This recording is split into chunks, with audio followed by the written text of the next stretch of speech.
Oh! Again?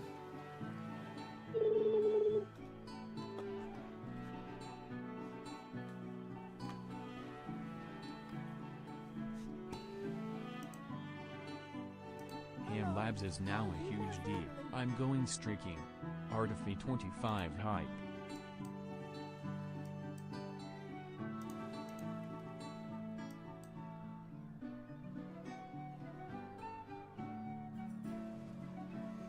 Oh, welcome in, Jazz Ham. It's kind of... Oh, well, that's gone now. Thanks, Ham, for tier 75.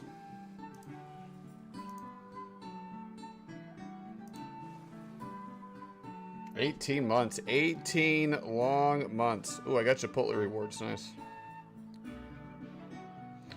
Oh, God. Oh, okay. That's not bad. It's worse! No, I'm just kidding. Or am I? Yeah, they're running a special, but I don't know. I save a lot of money with Chipotle, so. What's the special they're running this month? I already order a bunch constantly. Because you can get free food every once in a while, and I could spend under $20 a day to feed myself, so. I don't... What is this? 24 days left to complete June's challenge. Only 2 visits till next milestone. Extra earned points. What is the sweepstakes? Milestone 1 is 50 extra points, 5 sweepstake entries, 100 extra points, 10 more, 200 extra points, 15 more, and then 300 extra points, 30. What's the sweepstakes? What did they put me in for? The more you order, the more chances to claim your cut of 1 million in free Chipotle.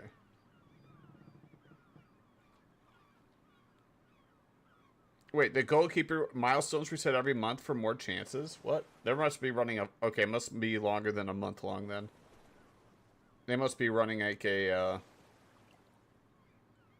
Maybe it's all summer, so maybe 3 months.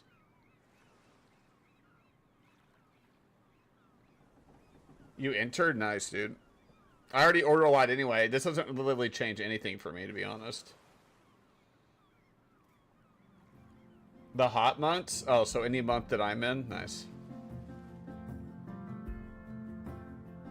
I'm the sole reason there's global warming, I think. I don't know. The data's still coming in on that, though.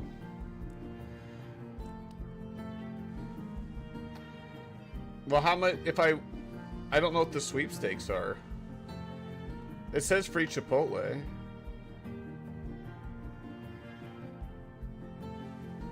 The more milestones you like, the more shots at free burritos for a year. I wonder what the terms of free burritos for a year is. It's probably a burrito a day keeps your ooey away. I'm gonna see if I can find it in the fine print. That's eligibility. State drawings. Purchase method. Online method. Entry limits. 60 times per calendar month. Okay, how to enter purchase method. The digital badges. Qualifying purchase without making a purchase. Weekly draw. Up to 13 weekly drawings are scheduled to take place for the promotion period.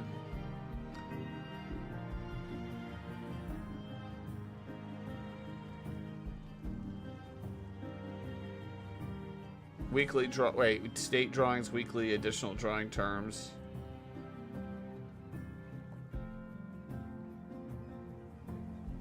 Okay, prizes. The following prizes are available in this promotion.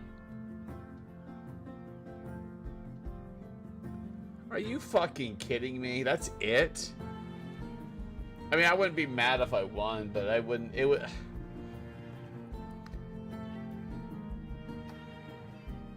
You get 1 free burrito a week. Like, if you were to win one of these, you would. It's only 1 free burrito a week. It's not even a free burrito a day. Each prize consists of 1 burritos for a year price, which consists of 52, so 52 weeks in a year. Chipotle rewards credits, each good for 1 free regular menu entree items defined below. Per week for a year, up to a total of 52 regular entree items.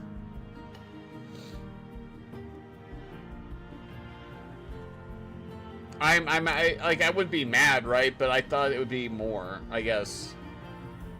Like, you're in this entire competition. I don't know. It'd be like winning the lottery, and then it's like a $200 million prize, and you get like $1,000. Like, I wouldn't be mad at $1,000, but like, dude, give me like, if I'm gonna win the lottery, give me like 30 grand or something, you know? Like, don't make it something I can make in a week, right? Like, anyway. There's a lot of burritos, though. I was hoping per day, then I just eat Chipotle all year. Now I'm gonna have to pay for the other 6 days of Chipotle. You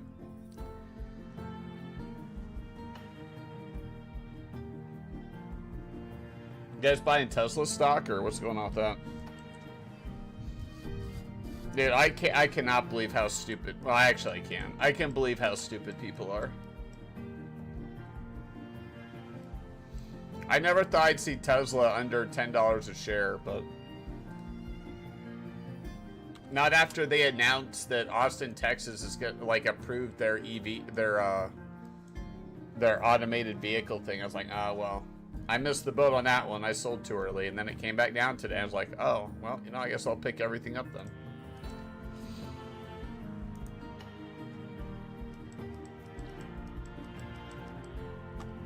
Bad time. Tesla was a cult stock for a long time, and people just bought it because EVs like 5-6 years ago were like, there's always like a thing in the investment space where normies buy stuff. Like, for a long time it was weed stocks, and then it was 3D printing, and then maybe not in this particular order, weed stocks, 3D printing, Bitcoin, so anything to deal with cryptocurrency. EVs was one of them, then solar power was another. Just a bunch of scam companies trying to like ride the wave to see if you invest in their company, and then they would collapse with only a few legit ones. And Tesla was in the sea of EV vehicles, doing a bunch of risky, you know, stuff to get their vehicles from being underwater financially. But now they're in a pretty good stable spot, so Now I could make the case to massively invest in Tesla where I couldn't risk it before. And the main thesis is having an administration in the White House that's not abrasive to AI and automated vehicles, and having Tesla positioned to fill that role. So let me look real quick.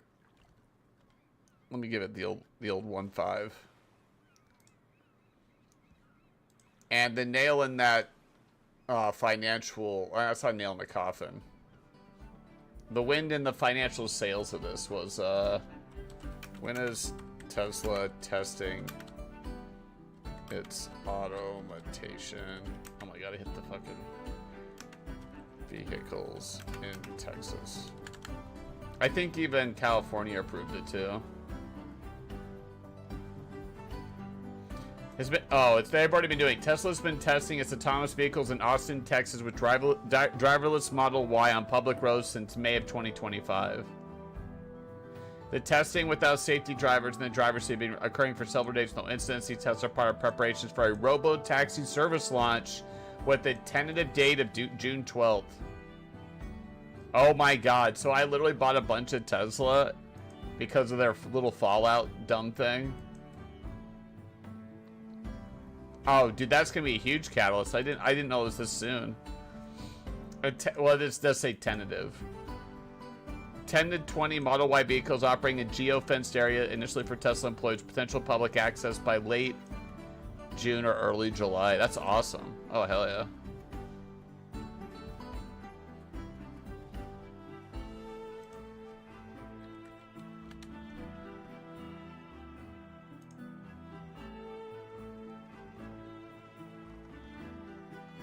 I literally bought... Oh, I guess I need... You know what I need? How do you change it here? Oh, God. I don't have Tesla stocks. I have a derivative of Tesla stock. TSLL.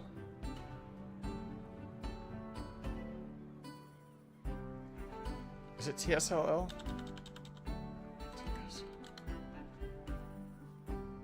I might need to put it... Oh, here it is.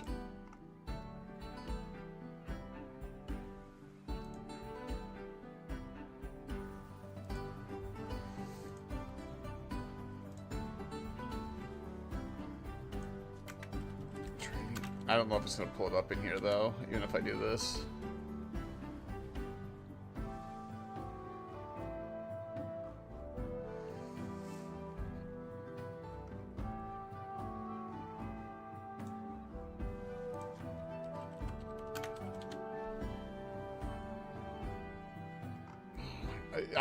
I hate Google. Google's got so worse over the years. So now I type in the literal thing and I get sponsored, not the thing, sponsored, not the thing, sponsored, not the thing, and then the thing. Fucking happens to every company.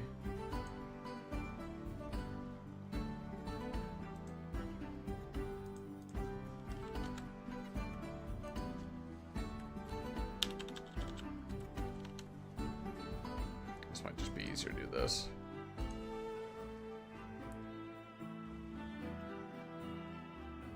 Yeah, during tariff stuff, it was down at like 9.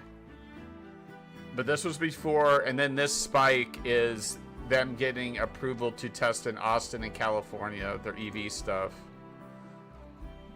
And then this is the spat between Elon and Trump today, which has nothing really to do at all with the business thesis, so I literally bought at the bottom.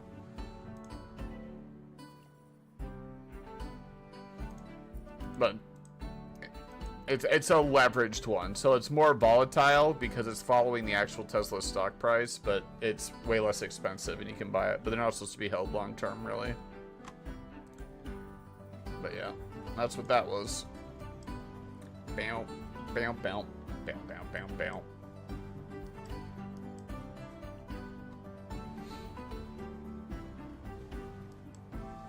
Look at our new boat, bro. Oh, come here, Mr. Fish. I think we can boat to Stardew, but we'll have to see in a second. I didn't really know what to do today. I really need to do more research, but I'm kind of tired, to be honest.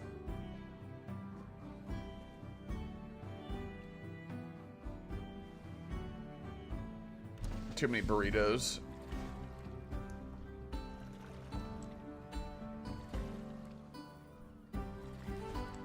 Bum, bum, bum, bum. Look at these crates. What were we, I think we can take over our own island, but I gotta figure out how to do that. I've figured out a lot of stuff in this game so far, though. I'll yoink that bad boy. Wait, why are you not yoinking? Are we full? Oh, shit. Oh, I remember. I picked up a bunch of stuff. Dang it. Wait, I don't know if Have I ever seen one that's stone? Did this place grow to the point where it, like, upgraded itself? No, it's a 1. It has a trade embargo. Huh. Okay. You guys here for the Switch 2 giveaway, or is that tomorrow? Well, I don't want to give them that. What can we make? So this is, they just have stonecutter stuff, okay. So we actually need to leave. Actually, hold on. Let's sell what we can.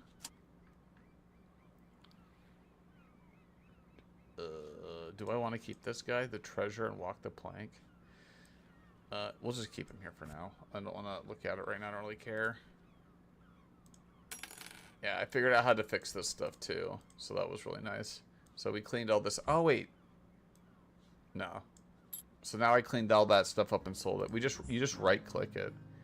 But if you make it one of these crate boxes, you can't put it in your personal vault, so that is a problem. Wait, is this the same? No, these are two different things.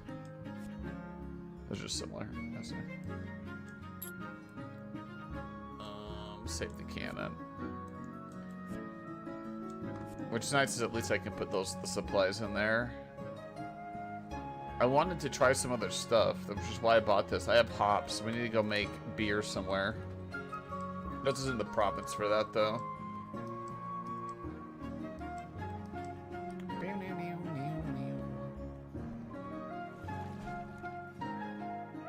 Oh, I picked up that dude. Hey, look at that shark. Nice.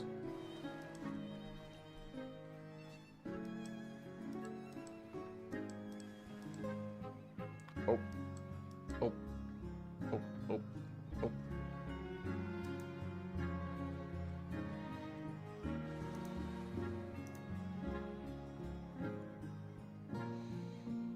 God, why does everybody hate me for being rational? I don't get, I do get it, actually. I actually 100% understand why. I say I don't understand, but I do understand. Oh my God, it keeps climbing. Dude, I might be able to buy chat Chipotle later. Oh, I didn't mean to do that. Does it show me? Turn around. I want to see if there's a way to know what crafting benches are at their towns before I go there. Let's go into the open world real quick. Can I hover over them? Ah, there we go. Okay, we can.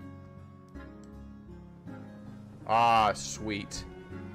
But I'd have to know the icon. I don't know what a brew icon looks like.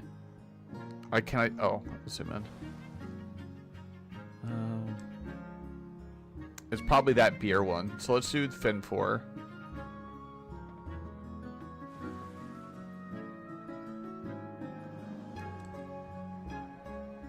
I bought this to test it. How much money we got? We got 50K. Okay.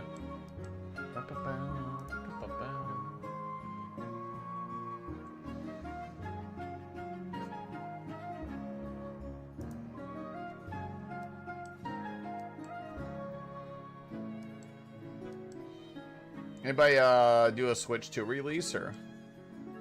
I wasn't gonna buy one. They're gonna have to come out with a brand new Zelda, like a as big as like Tears of the Kingdom or something before I buy it. They got to come out swinging, and they didn't come out swinging for me. So to be fair, I'm not their target audience, seeing how I want Pokemon to like actually be good.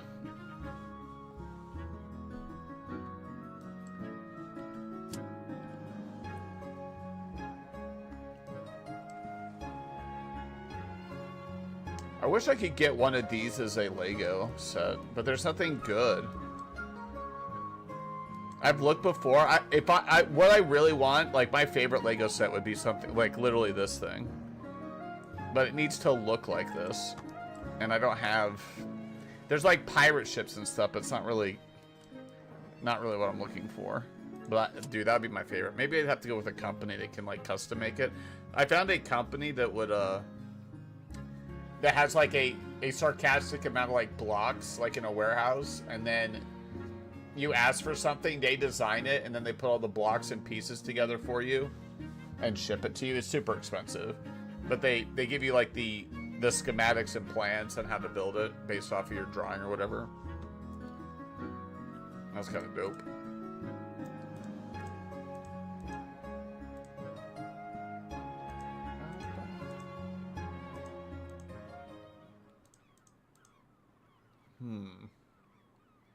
Oh yeah, we have to be on the boat, don't we? Yeah, it's this thing. Okay, so we can make... Wait, no, this is grapes. Ale. Oh, shit. Wait, an egg? Where do I get an egg from? Uh-oh. I might have all this... I might have to just sell it. Wine, you just need grapes. The problem is ale requires wheat and hops. I can make sake because I have 2 things of rice. But that's it. Oh, man. That gave me a bunch of sake. Okay. That helps a little bit. Rum needs sugar and eggs. Lager needs whatever this is. What is this? Spices? I think it gets more complex as you get... Yeah, you need more and more. Okay. Holy shit. Blue mead.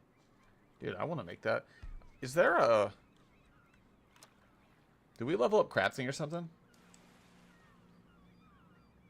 Got out of the lab for making this tart with sliced ham and blueberry jam. Yeah. Yeah, I was wondering if you were ever going to get out of there. So, thank God. Thank God, dude.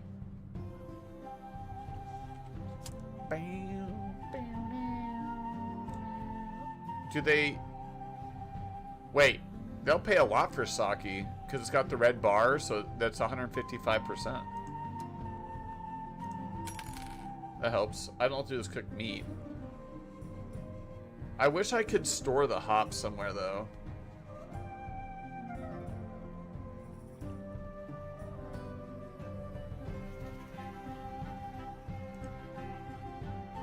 So if I can find somewhere to get rice... I bought a little bit because I was just trying to see... Oh, I have salt. That was for something else, though. Yeah, we need to take care of all of these hops. So if I can find 2 wheat and 2 rice, so it's 2 to 1. So 9, so 27. I would need 27 of these, right? Because, you know, 9 times, or 18, but...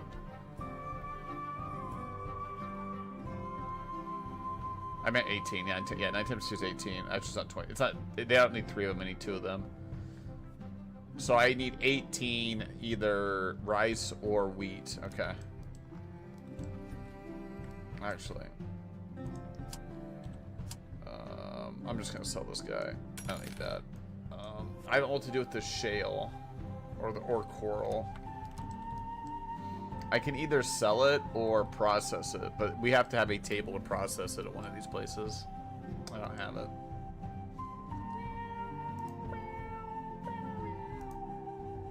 You know what I'm saying?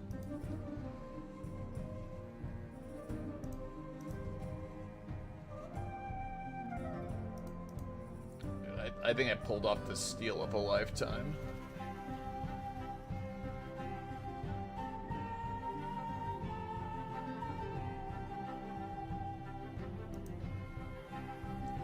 It was $16 last week. Jesus. I've never been able to buy the literal bottom of something, and I got it somehow. Literally the first time ever. Usually I buy it and it keeps dropping, and we just kind of like average down. This is literally the first time. I'm impressed that I pulled it off.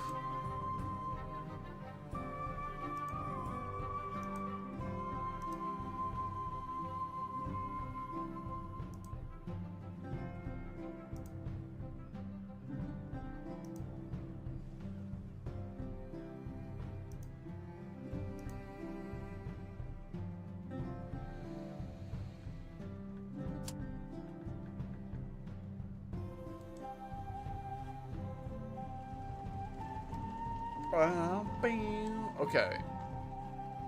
Hold on. Can we see what they're selling? I think that's the bottom. Yeah, so that's grapes and sugar. I don't think I found somewhere that has wheat, though, have I? That's wood and flowers. That's corn and apples. I don't know what that is. It looks like some meat product.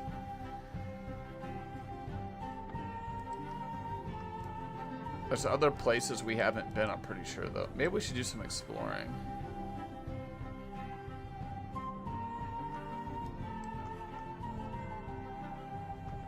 I need to get to... well, that's not going to help. We need to take care of this inventory first. So we're sitting at this port.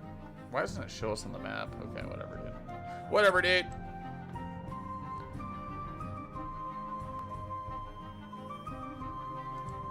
Let's go over and... Wait.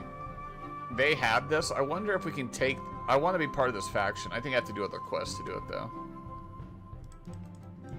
I want to be a lion boy, you know? I'm not lying, bro. Oh, someone's playing Project Zomboid. Nice, dude. I wonder how much they've improved that game. Z-wise. I'm sure they've done quite a bit. I think I might wait until they do a big update. Actually, I think I want the AI. Well, let's say the AI fit. Well, kind of. I want the sporadic events in Project Zomboid. I think when I come back into it.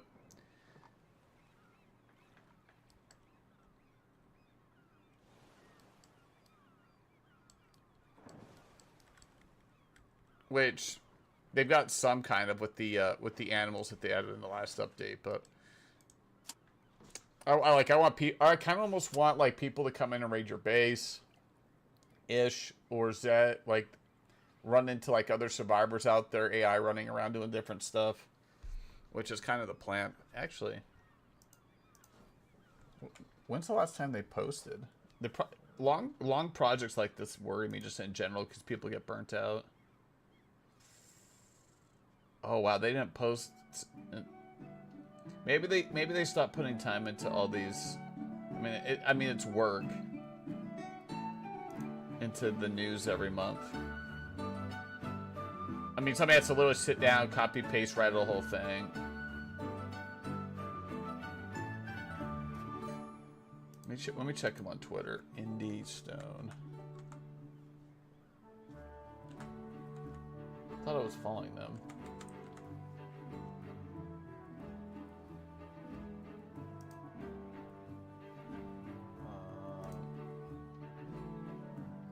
I am following them. Oh, they haven't posted on here since almost 2 years ago. Okay. So this isn't a good... They did repost something on January 15th, though.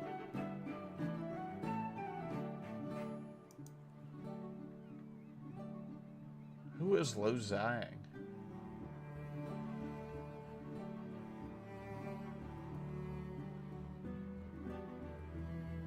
I think he's working on some AI model. Like, what the fuck is that? Oh, but our objectives surpass 99% of human players in this game. To achieve this, we need to train a PZ master capable of understanding every concept strategy in the game, avoiding zombies and securing its own survival. We believe this... Oh, that's kind of crazy. Yeah, that's a good point. Like, if you want AI that survives in Project Zomboid, they would have to be able to do the same thing a player would. That is we believe the challenge more difficult than the goal in Minecraft, and we hope that the agent will eventually accomplish without any human assistance or intervention. We may start by deploying 20 plus agents, each configured with a distinct personality, mission, story, background. Their experiences will shape and refine these elements in neutral networks.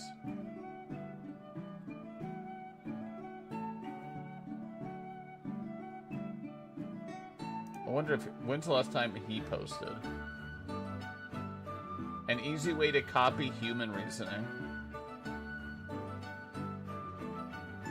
Dude, I watched a podcast with something called a mentalist. That shit's so scary.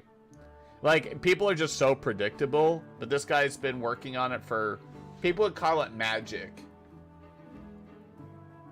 But really, it's to guide and predict human behavior to guarantee an outcome that you've already predicted. And because of all the other like research and stuff I've engaged with, I think a lot of people, like when magic tricks and things happen, which aren't really magic, they're more of just like deception and sleight of hand and being able to predict behavior, that it scares people because it relinquishes like this like false sense of control that people have.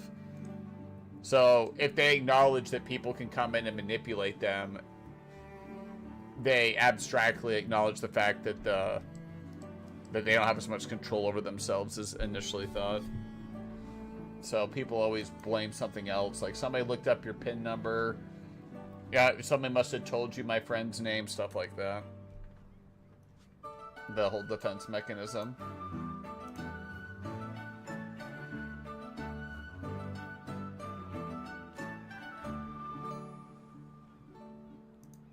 I guess he was done with that though, right?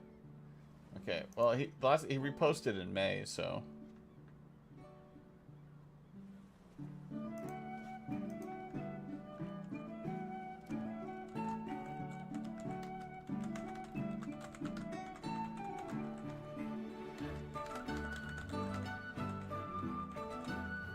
I gotta answer this real quick.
I'll just post that, it's fine.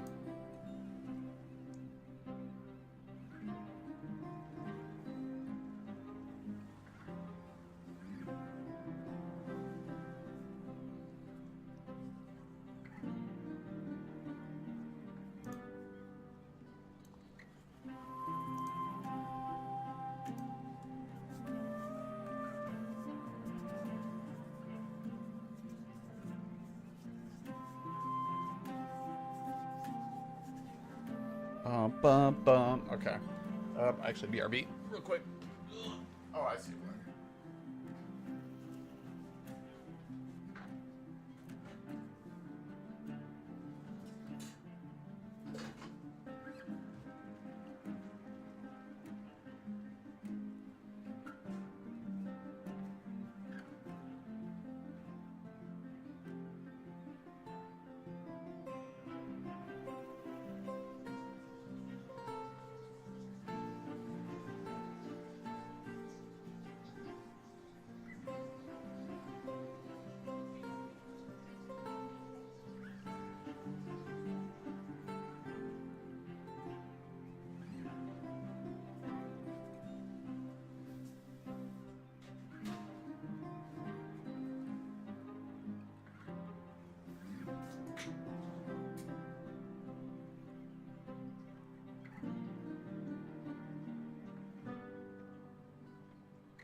Beep boop.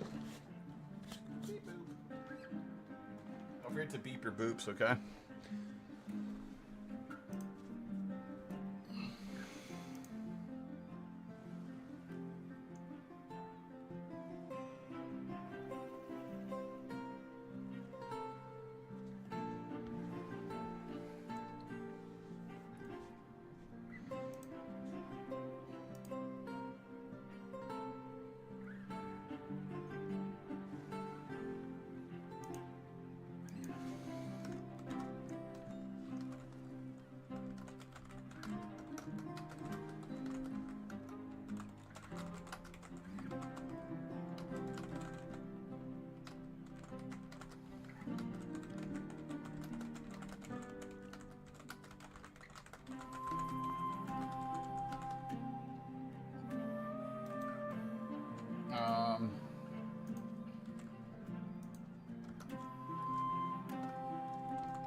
Hey! Don't hit my boat and think I won't notice. Dude, I want that big boat. Okay, what were we working on? Oh, I need... what is this? Oh, so you're a lumber mill. So I can turn these into planks. How do I get... I wonder how I get this. Standard quality. I don't know, how do I get these different qualities?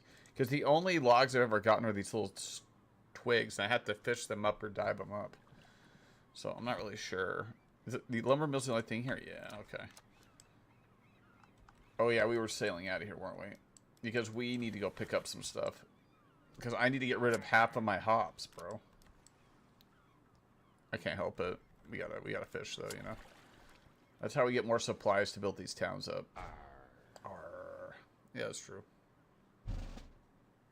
Come here, Mr. Fish. Fish kind of bummed me out.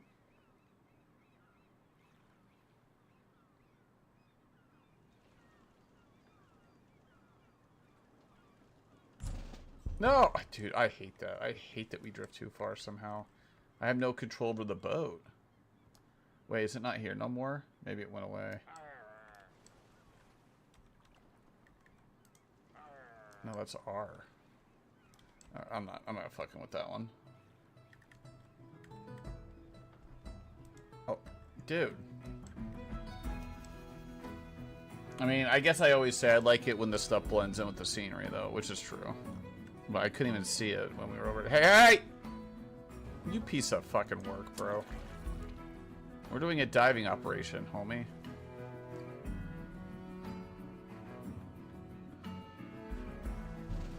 Got some more time. Double time? Okay. I'd rather have taken speed, but...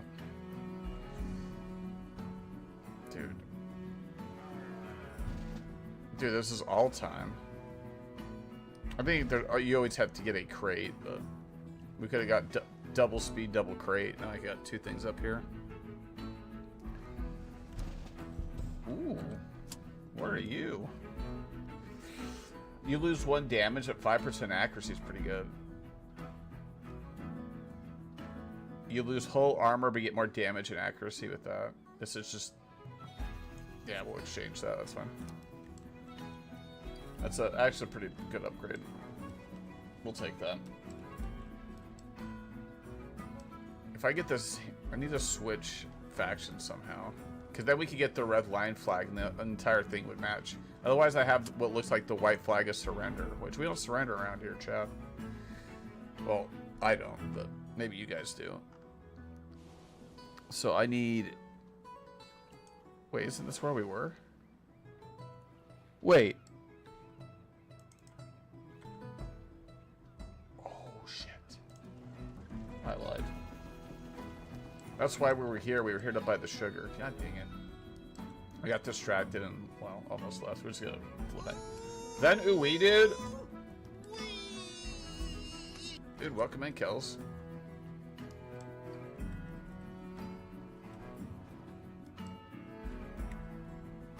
Wait. What do you want to talk about today? You want to talk about Sheikh Zula, the Mike Rula, and then give it to you? Oh, rice. So it was 2 to 1. Okay. The question is, let's put this away. How is this 238? You know what? I'm just gonna sell the 200 cannons because we have more expensive ones sitting here. So we'll just sell these. Okay. And the thing is, I need 18 rice. So we're just gonna buy as many as we can. I can get 12. Because I want to go make sake. I think we can make sake at the other port. Meet it to the money, B. Shaking all off the money tree. Don't forget to ooh-wee. Chat just keeps staring at me.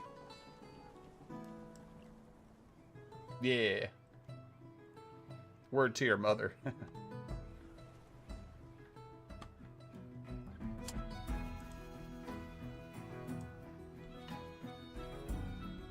I'm actually really good at rhyming stuff. Now, rhyming words is the easy part in my brain. It's making the sentence coherent and rhyming. That is a second harder tier that I have a tough time doing. So I can rhyme stuff together, but to make it make sense, like I'm telling a story and rhyming it together, then it becomes kind of a disaster, which is why I could never probably be a rapper, because then I would be like T-Pain, I guess, or there's other rappers that would just literally make up words so that they rhyme together. I'm not that bad, but I'm one step above it, but that's it. Don't say that word to your mother? Okay, well, I'll let her know. Oh, she just left. Never mind. I'll tell her tomorrow when she comes over.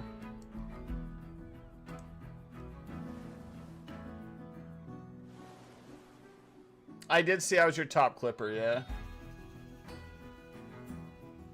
What did I clip? I forget. Was it the smiley face over your face thing? I forget. I mean, if that's the... Well, I guess I don't clip very often. I'm not gonna lie.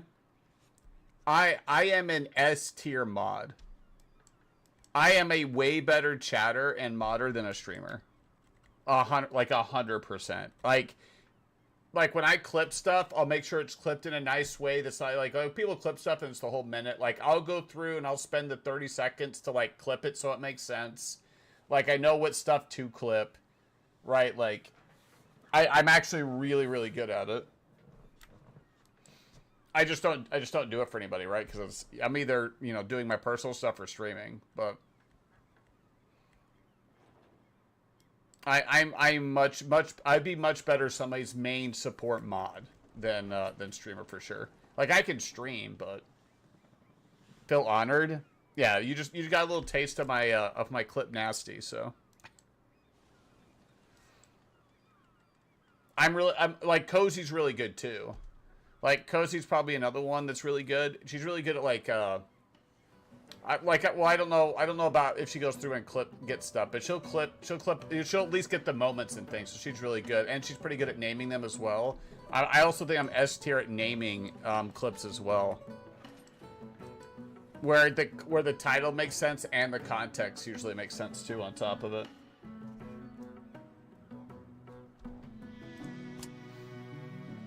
I'm not creative at very much, but that's probably my pinnacle of creativity. Is I'm like it's almost like in an MMO. I'm really good at support.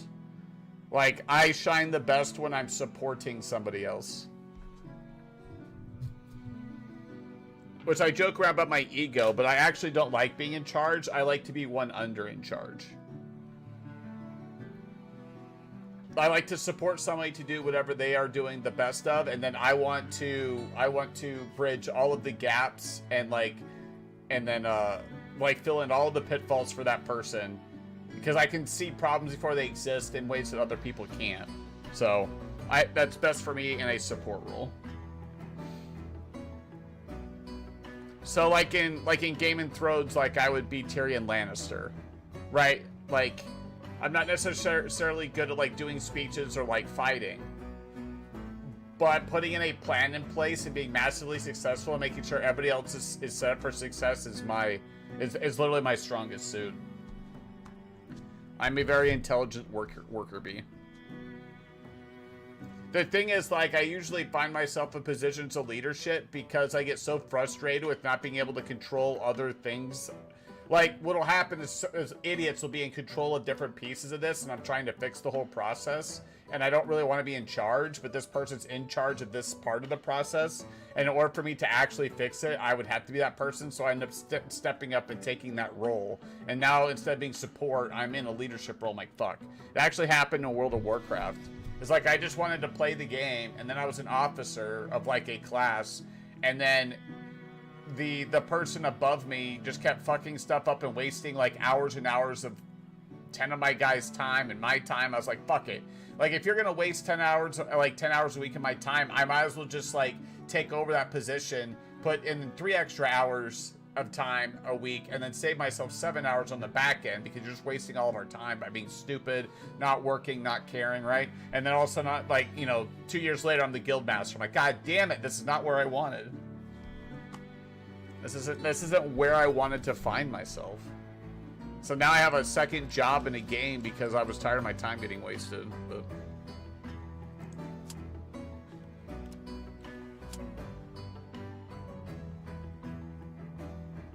Oh, I bought Tesla today.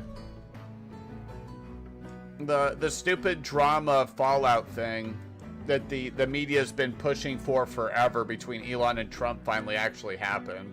And so then Elon threw like a little fit.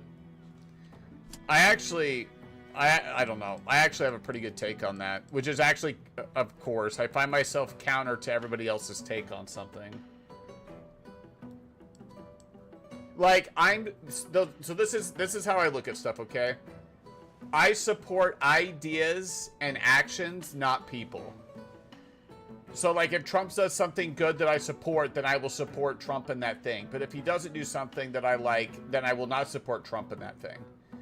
But the problem is 95, if not more, honestly, people are so tribalistic by nature that because they defend people, they find themselves in this weird area where the person that they are 100% behind, which you should never be 100% behind somebody, but whatever, that's a different, this is an adjacent thing, is that person will do something like crappy, right? And so what'll happen is because you've attached your ego and you've attached and your support 100% behind this person, that no new information can change anything at all. A lot of people find themselves being hypocritical and having to defend somebody on something that they wouldn't defend for anybody else because they've hitched their theoretical wagon to this person. So when this person does something bad, then they have to do mental gymnastics to defend this person, right? And this is something that both sides consistently do. And the way that I avoid hypocrisy, like, I'm hypocritical like everybody else, but like everybody else's hypocrisy is at like a 9 out of 10 because they're always hitching their wagon to a person instead of to an ideology, to an idea, or to an action. That I rarely find myself ever having to do some weird form of mental gymnastics to defend somebody, because that's not how I look at stuff. Yeah, it dropped a bunch, like $40 or whatever. So what I did is you can buy a leveraged version of a stock sometimes, especially the bigger ones. So like Tesla's like $300 a share. It's not right now, it's like $260, but whatever. But you can buy ones that are like halves of halves of halves. They're called leverage. They're way more volatile. So if Tesla goes up $10, that the leveraged one will go up. It'll be like $10, but it'll go up like 20%, as opposed to like 2% on the bigger stock. But anyway, so I bought a leveraged version of this, which I did way before. And I made a bunch of money and sold it, and then it kept going up and going up. I was like, well, that's what happens, because sometimes it'll go down. So this leveraged version of Tesla was at like $18, $19 a share. Well, because of what happened today, like Tesla's stock like massively tanked. No reason other than like the Twitter spat thing. And so the leverage stock, which I never thought would see $10 a share, was at like $9 a share. So I took a bunch of stuff, sold it, and poured it a bunch in there, and then it went back up to 10.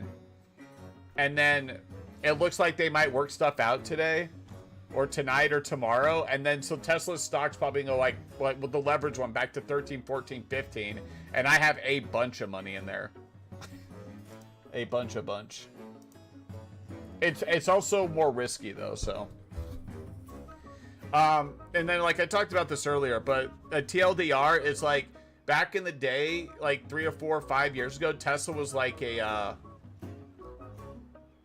cult stock. Like people didn't even know stocks were buying Tesla, right? And Tesla was in the news, and it was like EVs and like electric vehicles, and these are the future. And like I know the market, and the market goes through these like 2 or 3 years of these like what I call fads. Just like fashion fads, stocks have fads. So fads. So here's an example of some of the fads in the stock market as I've existed. 3D printing, weed stocks, EVs, solar, nuclear, cryptocurrency, But there's usually like this like big fervor around this thing. Well, Tesla had that during the EV craze. But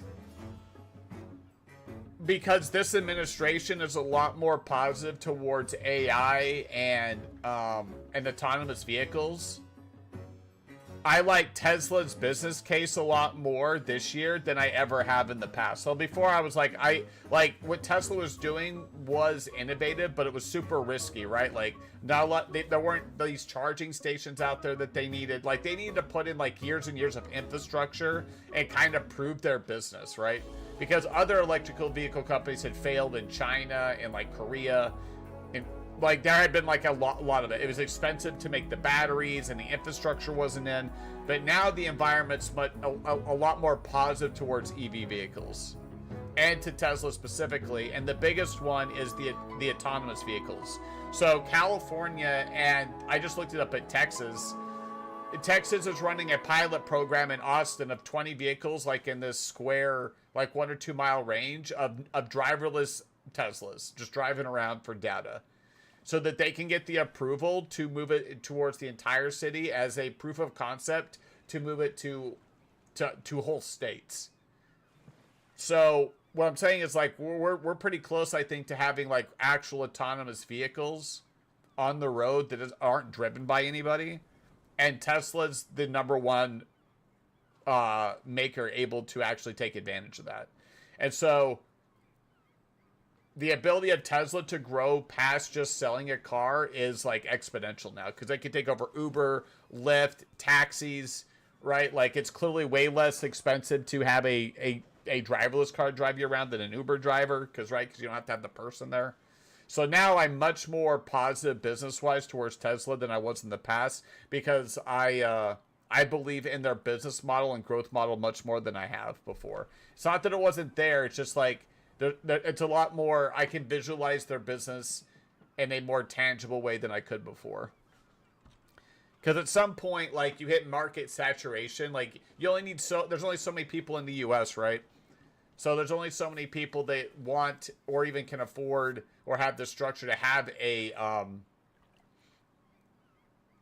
electrical vehicle. So at some point, it'll like their car sales will plateau, right? They'll still sell stuff, but not at the highest clip. So I wanted another business driver than them just being a car company before I started like putting my actual money into it. And now I have that thesis, right? I have the Uber Lyft takeover. I have the autonomous driving vehicles. If they're able to get like trucks, dude, wait until Tesla makes driverless semis and have all the truckers just freak out and they'll fight it the entire time. Like it's crazy because everybody is their own little special interest group. Like they get mad about special interest groups in Washington, while they themselves are miniature special interest groups.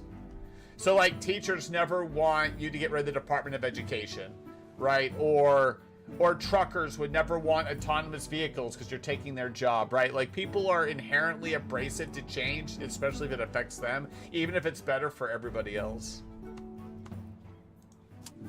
But if they can take that over, that's like that's a $1 trillion industry right there. Even if they could take 20% of like the semis off the road or make them driverless, right? Like,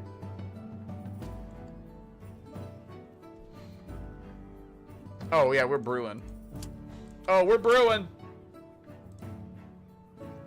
Oh, I don't have grapes. I don't know where wheat's at. We can make sake though. Fuck, it is full. I was worried about that. I think I just have to sell this. I shouldn't have filled up the whole cargo hold. Oh my god. It doesn't really... I don't know. Where did I get cooked meat? From the plain bowl of rice... Oh, they won't buy the salt. They won't buy that either.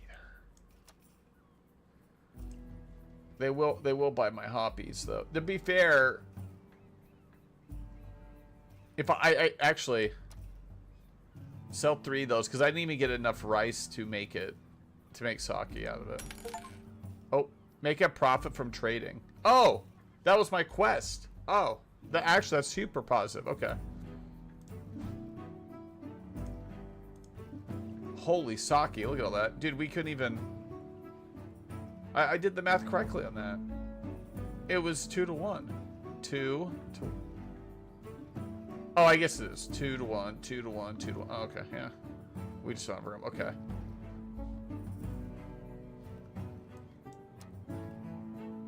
Wait, how much will they buy sake for? I thought...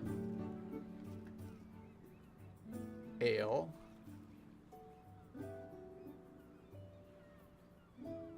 Oh, this makes 4 of them. I see. So if this is 600, so that's 12. That's $1,300. We're not making any money off of this. It's selling them here anyway. I'm gonna sell the goods then for now. And we get a bunch of rep and stuff. Okay. And then we do. I should just sell this because right now I can't do anything with it. Okay.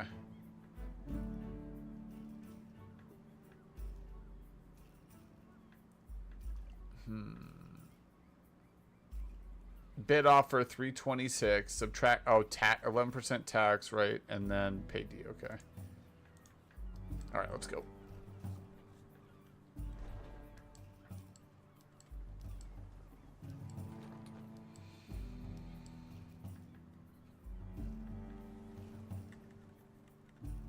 Dude, I found this guy online who's able to explain. He worked at the State Department, and he's able to pretty much explain how the CIA and all of that stuff works. And he has so many videos I'm going through, it's crazy. Like, I'm having to, like, take a college course on this shit so I can understand how this works. Like, I knew how it... I would say it's like I understand how math is, but I just don't know how the upper, more advanced math works. That's what I'm learning about the State Department. Like this alliance between like the CIA and colleges and like economics professors, like crazy stuff. Like these nonprofits that are leveraged to push agendas and things in other places. Like I'm having to take all kinds of fucking notes. And it all makes sense. Like the last thing that I looked at is like there was a big thing a couple of days ago where Ukraine attacked Russia.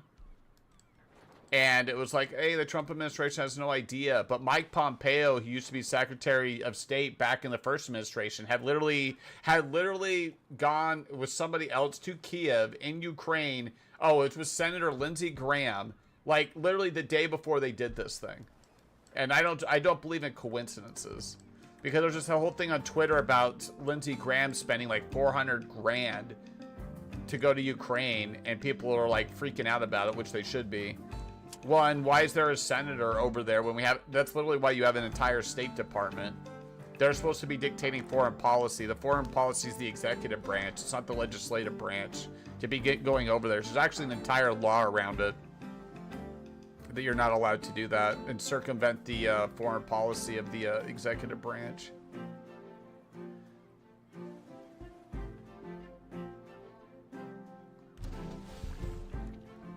I forget what the law is, but...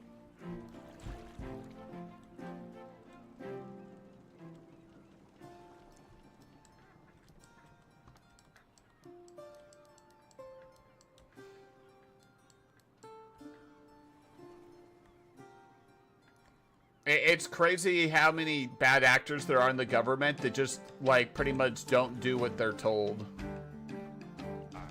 Like, that would never fly at any other business, but because these people have branded themselves as, like, doing the right thing and being on the right side of history, they think it's okay to just kind of circumvent the will of the people and hold their own little mini rebellions in these agencies. Which is why Trump had such a tough time the first time around, because I didn't know either at the time. I didn't realize like how bad it was. They just sabotaged the thing the entire time. But this administration was much more prepared because of what they learned in the first round. And even then, they're still having some struggles.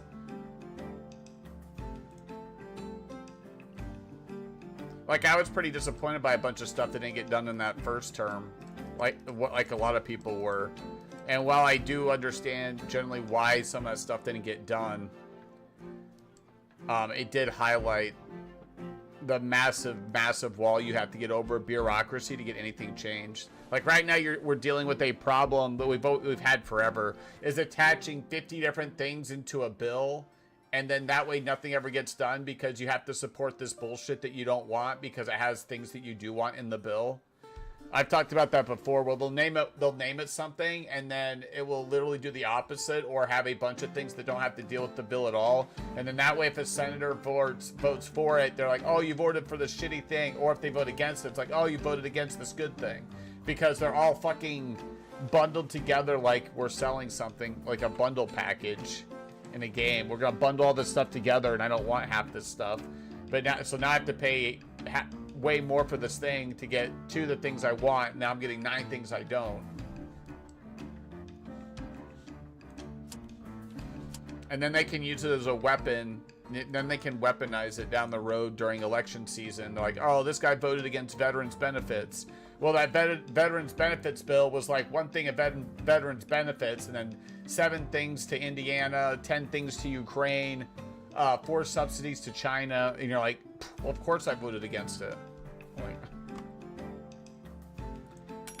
I wonder if there's a way for the citizens to put in an amendment to make it a one-item bill. I think we might get to a point where people, like, we had this thing in Ohio, okay? This petition I signed that I've been helping out with a little bit, to get rid of property tax in Ohio. And because if you own property, generally if you own property, you have an idea how property tax works. Like if there's a lot of growth and development around your house, your property taxes go up based off the value of the stuff around you. So like you could totally own your house, and then year after year after year, you're paying $1,000 in property tax. The next year, now you're paying $3,000 in property taxes. The next year, you're paying $5,000 in property taxes, and you haven't moved or done anything to your property or anything at all. And it's based off of the value of everything else around you. So people in Ohio, this probably isn't just like an Ohio thing, but are getting literally priced out of their homes and having to leave because at some point, people attach fucking the Department of Education to property taxes. So now anytime you try to go through and like say we don't want property taxes, the entire pushback is like, oh, you don't want schools or kids to get educated or whatever it is. And I'm going, why is this thing attached to property taxes at all? Like it's literally attached to property taxes by design so that you can never politically go after the property tax thing. So whoever did that in the beginning was a genius. Right? Imagine if you attach like property tax to like cancer research. And so when it's like, I want to get rid of property tax, you're like, oh, so you want to get rid of cancer research, right? So it just sounds bad. But the thing shouldn't be attached to it at all to begin with. Like why is property taxes paying for education to begin with? Like why? Like these things are too separate. And then I already fundamentally believe that you should actually own your property in your house. Like you pay 30 years or whatever a mortgage on your property and house. And then if you don't pay property tax on it, which you have almost no control over the value, because like I said, people can come in and develop the area. Now you get priced out of your house.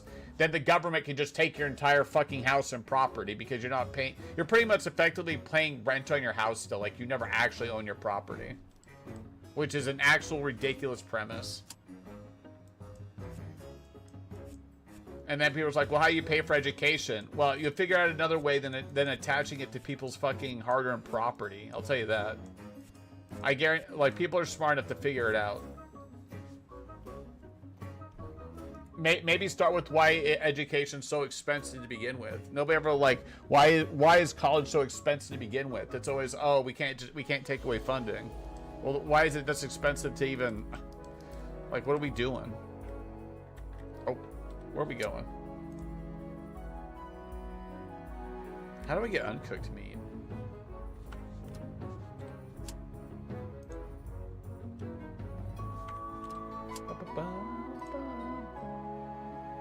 Dude, that is like... Where did I get this cannon from?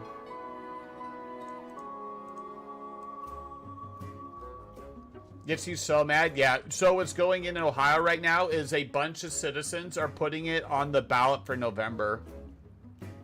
So what might happen is in Ohio, they might have property taxes funding education, and then they might wake up November, like one day in November, and now they have no funding for education in Ohio. Or they're gonna have to figure out another budget thing for it. Like, the citizens have gotten so fed up with it, they're actually signing it. So what you can do is if you get enough signatures from all the counties, I don't know how other states work or if it's similar or whatever it is. I'm not 100% sure. Okay, but in Ohio, if you get let's just look it up. What are the requirements? I know most of them, but I like, this is me bringing the receipts. You know, what are the requirements? And the reason I'm going to highlight this is I think we might get to a point where your politicians, even if they want to do something in Washington, will have to go through an entire system that literally keeps people from doing anything. So like, Congress can never get anything done because of these big bills. So I think people are actually going to have to do something about it. And one of the main ways you can do it is, you know, either support people who are putting stuff on a ballot, or get stuff on a ballot and put an entire team together and get signatures to at least get it into the democracy the democracy apparatus. And what I mean is like, use the current system that's in place for us to vote on stuff and get stuff on the ballot, and then that way you can at least have a way to vote something out or in. So like, the marijuana stuff was something that happened in a lot of states where a lot of the citizens were tired of, like, whether you were for marijuana or against marijuana, this isn't really the point, but there was a large enough segment of states' populations that wanted it. So what happened is they got enough signatures together, and then they put it on the ballot, and then you just needed a majority of the citizens in that state to approve it, and then they approved it. So this actually happened in Ohio last year. Is a lot of the people wanted it approved, but nobody in the state legislature would do anything about it. So the citizens all got together and they said, well, we're going to put on the ballot ourselves then. They got the signatures and they put on the ballot, and then it was approved. And then a bunch of people in Ohio, like the legislative members, got mad because, like, oh, we don't even have the infrastructure to put in. It's like, well, you guys refused to do anything about this. People asked for it for years. And so now you guys are stuck making the rules for it, because you guys refuse to, like, actually listen to the people. And that now we're having, like, round 2 with a different issue, which is property taxes. Like, the citizens are like, they saw the marijuana thing, they're like, wait a minute. Like, if they were able to get this marijuana thing approved and legalized, why can't we just get rid of property taxes? And so that's exactly what's happening. Is there's a massive movement right now in Ohio to get property taxes on, to remove property taxes from everybody in Ohio. They're trying to get that at least on the ballot in November, to see if they can get a majority of Ohioans to get rid of it. And if they vote, it will be a constitutional amendment to Ohio to remove property taxes. And I'm all about it. I'm going to be honest. I'm all about the citizens getting, if they're going to put it, like, it's a lot of work, door to door knocking, getting people's signatures to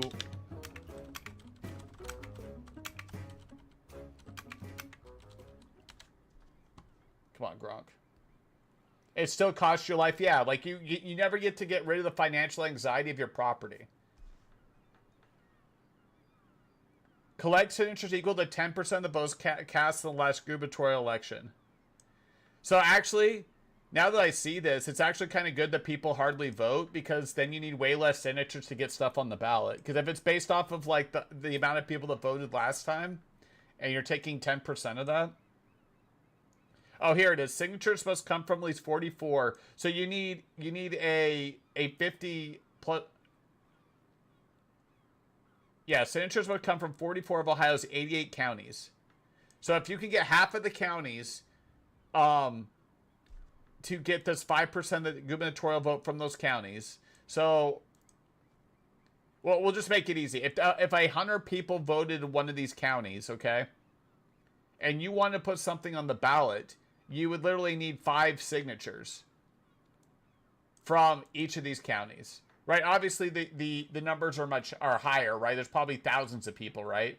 But if you only need 5%, it is work, but you can get it on there, right? And then you submit to the Ohio Attorney General with at least 1,000 signatures. Oh, I guess you need people from qualified. I don't know what the definition of qualified electors is, but. And then, like, this needs to be done, I think, in Ohio by the end of June to make it on the ballot. But if they don't make it on the ballot in November, those signatures are still valid for next year, I think.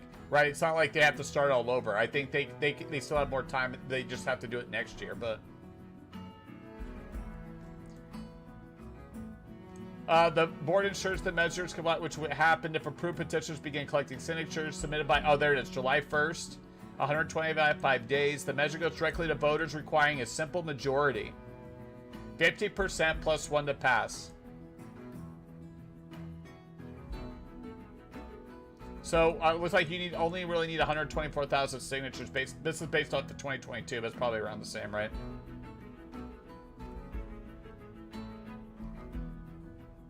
And if it fails in the legislature, you can get more, and then that's veto.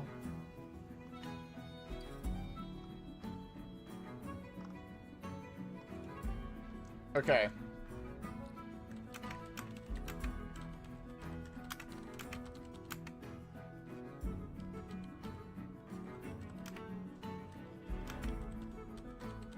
Let me see if I can use it. Moving to Ohio, I mean, it would be a big boom for Ohio.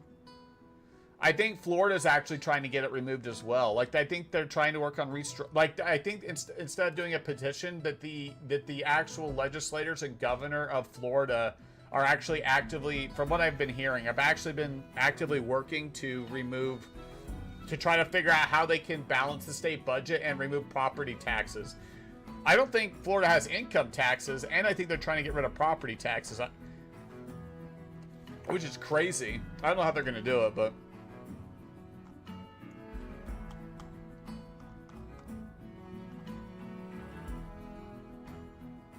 Wait, didn't I type in something else in here?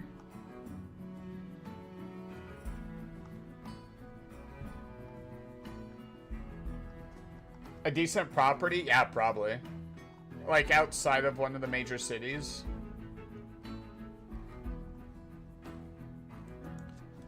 What states don't... I think some states don't have property tax. I think it's like 5 or 6 or something. Like, in my mind, it's like 44 out of 50 have it or something. But I could be thinking of something else. Oh, no states are free from property taxes. Hawaii has... No, they all have some form. What is Ohio's? Percentage-wise. 1.45%?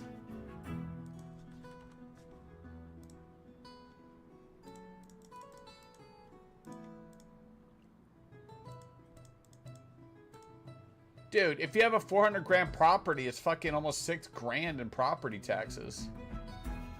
And this is just the value of the property. Like, that doesn't mean you're gonna get 400 grand out of it if you sell it. It's literally whatever the state auditor thinks the value of your property is.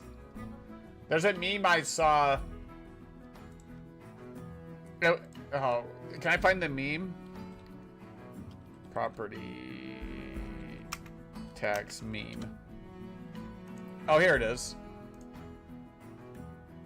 How your house is looked at by you, the buyer, the bank loan, the insurance evaluator, the municipality for rates and taxes.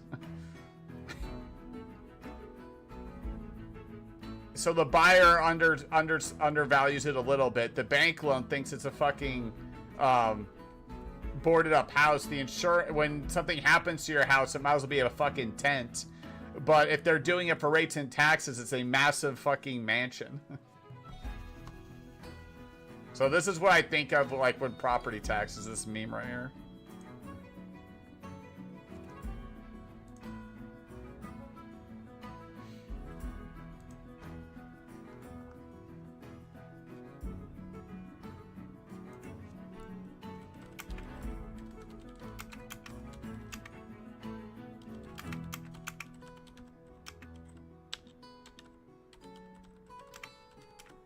But I'm kind of highlighting this not necessarily for the property tax in Ohio. I just think that I think we're going to come to a point where instead of like complaining on social media and complaining to people out in the open world about stuff, but people are going to actually have to take real time out of their busy day and actually do something like this to get stuff changed. I think we're pretty much at a tipping point where even sending people to Congress that want to get stuff done are sent into a system that's literally designed to not change anything. So that's what's going on with like the big beautiful bill thing is like already the premise is like, why don't we have a bill where we're voting on single items instead of having 40 different things in there, right? Which has happened forever. So like I'm going to probably do a little bit of research because I'm curious if there's a way for states to do something like this to force Washington, D.C. to have to vote on one item bills. Like, they're not going to do it themselves because, like, they would have to you'd have to get, like, a 60 majority in the Senate, I think, to change something like that. And it's not in anybody's best interest to do that because that's how they add all their pork and special interest stuff into bills. So you're not going to get a majority of people whose literal invested interest is to not do that thing to change it. They're just not going to do it. Unless there was a massive, like, this is something I've thought about too, is like, you never see a protest for anything like that, right? Like, there's no massive protest to get, like, people will complain about stuff, but you'll never see them out protesting for it, right? Like, unless the media has, like, wound a bunch of people up for something specific, like, there's nobody sitting at the state capitol right now like massively protesting to get rid of property taxes, even though everybody's getting hurt by them. It sucks. There's amendments, but there's no like physical protest for it. Like my thesis has always been is the American population, like they're hurting, but they're not hurting enough to to actually do something about it.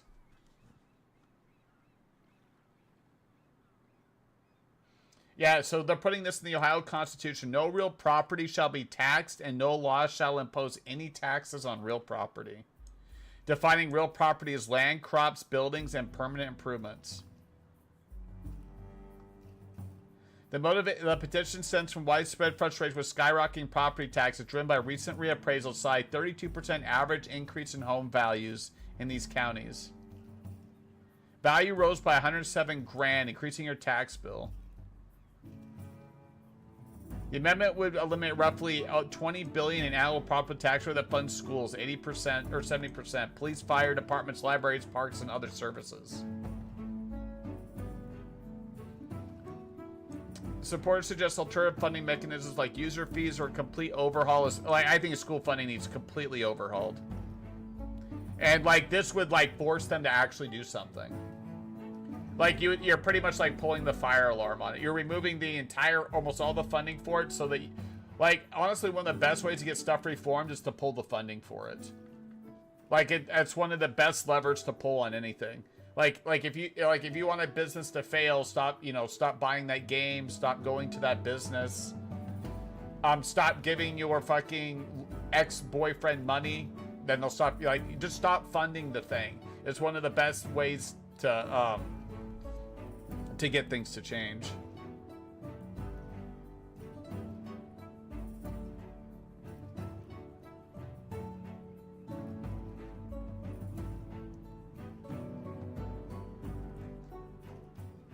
Yeah, they submitted it literally last month. Like, I think you just need to get 1,000 signatures to get him to approve getting more signatures. And the May 9th, he approved it. Single subject amendment. The group now must collect, oh, here it is, 413,000 ballot signatures, 10% of the votes. So we'll just say they need 450,000 signatures.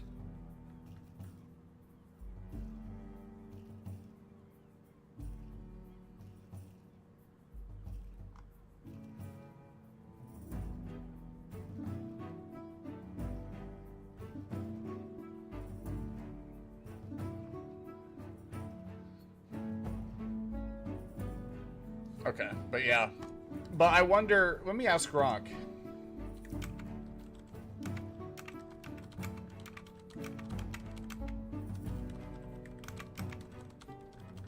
This isn't the advanced one, though.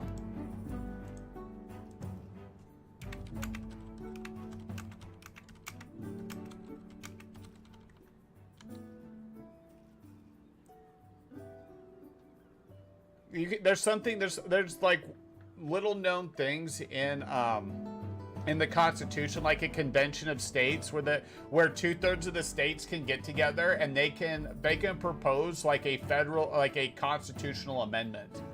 So I think all of the amendments that are that have been amended to the Constitution have come from Congress, but states have the power if they decide to hold what's called a convention of the states, and then they can vote and propose an amendment to the federal Constitution. You need to amend the U.S. Constitution. Yeah, I thought so. Change House or Senate rules or pass federal legislation. Amendment can be proposed by 2/3 of that, which they wouldn't do probably. Ratification. An amendment must be ratified by 3/4. Oh, so they would have to vote for this, and it would be 3/4 of the states. Citizens cannot directly place a constitutional amendment on a federal ballot. There's no national incentive. However, you could petition Congress. Organize state legislatures to pass resolutions calling for a constitutional convention. Yeah, that's what I said. Like, yeah, constitutional convention.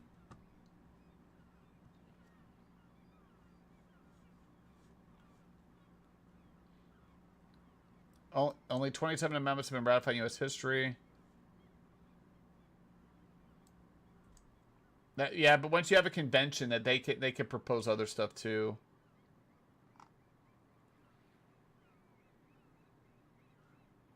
New rules, Senate rules. Yeah, just like the entire fucking system is so like it's gotten so big, it's like collapsed in on itself. This is how big bureaucracies and companies, this is what happens there. But there's so many rules and things in place that rules are on top of rules, and then people can never, one person's like, oh, I can't do it because of this rule, and then the person that could fix it, well, I can't do that because of this other rule. Like, we even had this problem in the military too, where like you had overlapping restrictions on like submarine stuff. So like you're either breaking this rule or that rule. Like, pick your rule, you're breaking one of them. Okay, like you have EPA, state law, federal law, naval reactors, 3M, the Department of Defense, like all of safety, like NGO, like you have all of this shit on top of each other. So you have like 5,000 hours of maintenance and 1,000 hours of work time to get 5,000 hours of maintenance in, because these maintenance packages have 7,000 rules in them you have to follow. And so you just end up breaking rules because you literally couldn't get anything done. Like, anyway, that's my tangent for today, I think. Any tangent enjoyers? What were we doing? Were we Uno we? Oh my god, it's almost midnight. Shit. Oh, wait. Oh, this was the new cannon we got. Well, this one is literally, I don't know how it's +0. It's probably like slightly more damage than 1%. So now we have some blue cannons. Nice. Let's put our fish away.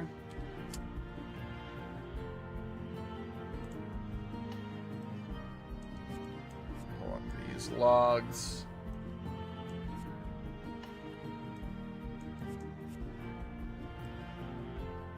My color palette stuff. I'll deal with those guys later. I think I have two of these exact same. I don't know what this icon is in the top left. Artisan quality.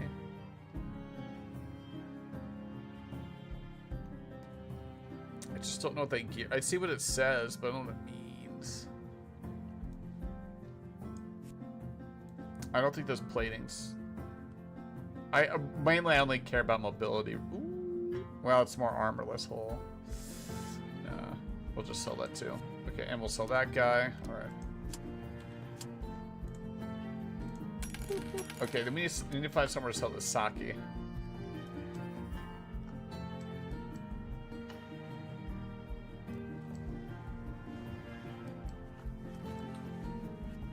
Oh, Mr. Boat.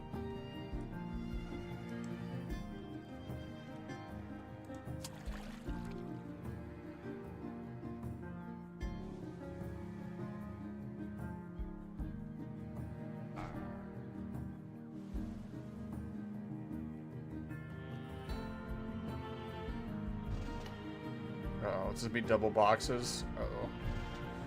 I mean, I didn't have to grab it. As long as these fish don't get in the way, we're good. Ooh, we will be good. Hell yeah.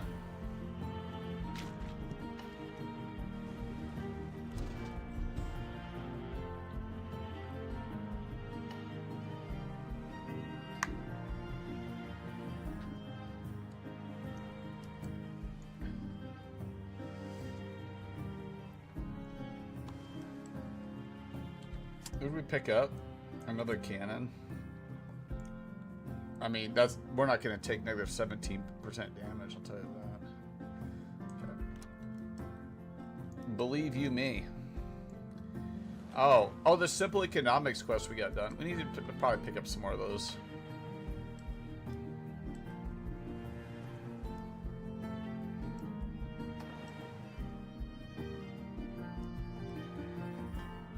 Yeah, my boat's bigger than you. This is our second upgrade. If you don't count the first boat that you start with, this is our second upgrade. So we've upgraded twice. Or this would be the third boat in the line.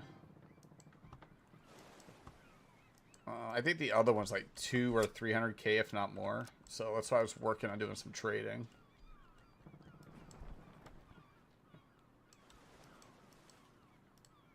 I kind of like the colors too. We got the old black, white, and red, you know? You know what I'm saying?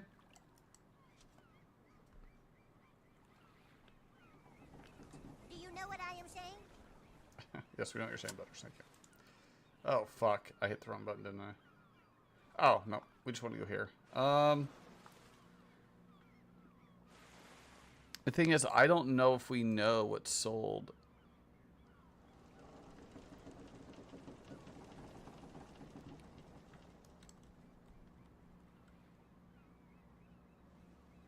We made this sake. It just tells us what you can make at those ports, but not what's valuable, I'm pretty sure. Unless I'm missing something somewhere.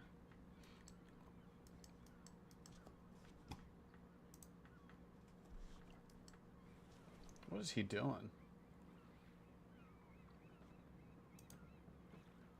No. No fucking way. Oh my god. Oh, tomorrow's gonna be so good.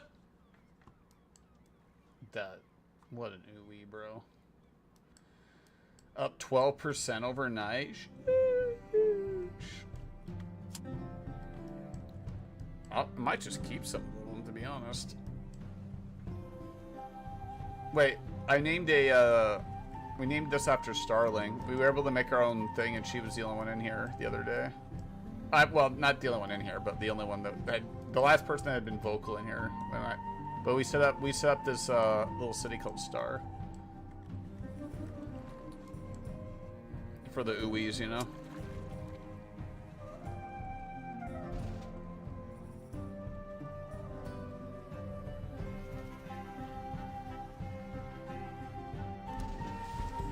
Anybody get us a Switch 7 or?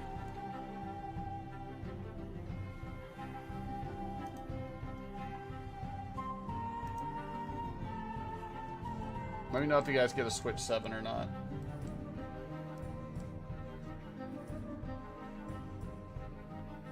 Wait, I'm just playing regular PoE and just learned why you're struggling so hard in PoE 2. Why?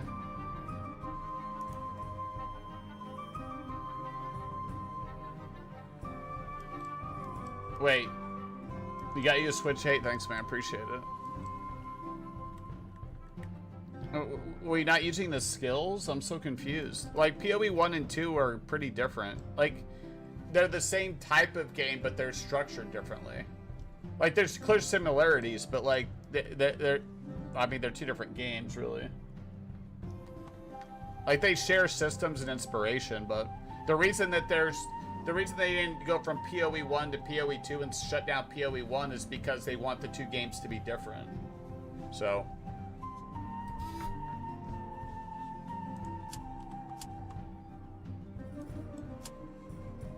Oh yeah, there's not enough here. Actually, I'm gonna build Star up. Well, I only can sell her one, so This will help her grow. Oh, fuck. No, it's way less.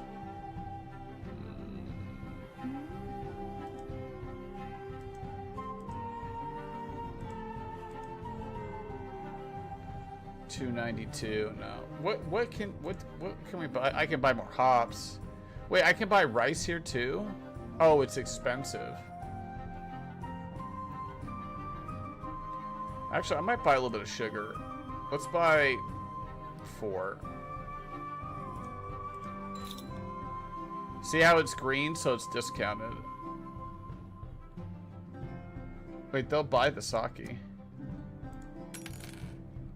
We'll just do that's fine. I don't know if I actually made money though. I'm gonna be honest. Dude, the cosmetic thing is so funny to me. Like, how many different... I mean, we don't need... I think I might just keep the expensive ones. That's just kind of how I am. Wait, this doesn't even have a price to it. They're all about the same, though. These are a little bit darker.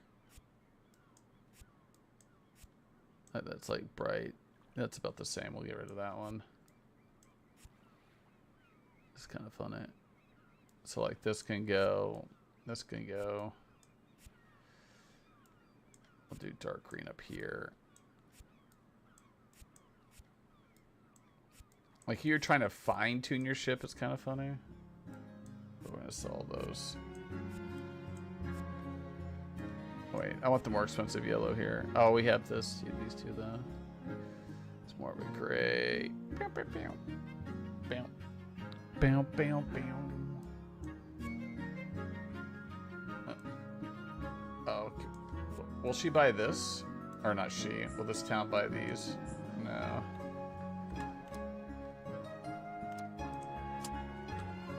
Nah, I should do it because we gotta get it. We gotta get it prospering anyway.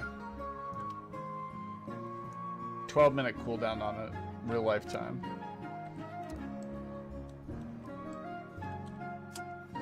Oh shoot! Right, I was gonna sell this other stuff. I'm just gonna destroy that. I think that's the one we started out with, so they won't buy it anyway. There we go. Okay, and then we'll save that. She'll take the cannon. Okay. I mean, those. I can get way more out of those fish from the other town. So.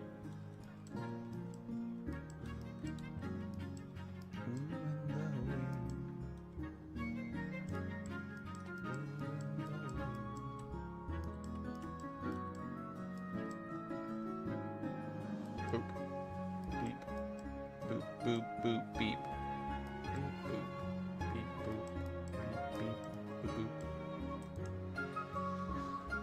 Yeah, I would have got a Switch, but they need to put out a real. I didn't even get the Switch last time until they put out Breath of the Wild. Like I want like a big game, because you're pretty much spending $500 for a game, really. Unless you don't have a console at all, I guess. But like if I already have a PC, then like what am I doing? That's why I only bought one when I knew I was going to play a bunch of Zelda on it.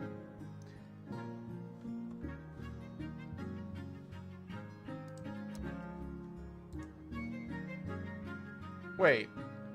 They would have bought our sake for even more. I thought the town shared stuff. Oh, I need hops. Fuck. But they're really expensive here. I bought the sugar. Grapes are expensive too. I guess as you play, you kind of learn where the stuff's at. So I don't know. Like rum, you would need. I don't even know where we get eggs. I have eggs right here. I guess you buy them right there. Wine's the easiest because of the grapes. Because you just need 3 grapes each. And the ale, I don't know where the wheat. I haven't seen wheat to buy yet. Oh, spices. I want to return it. We need to return this to Lano, so let's go do that.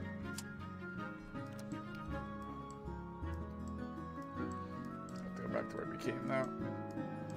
And this is why our entire plating has speed on it, because it's just so, it's a lot of driving around, you know?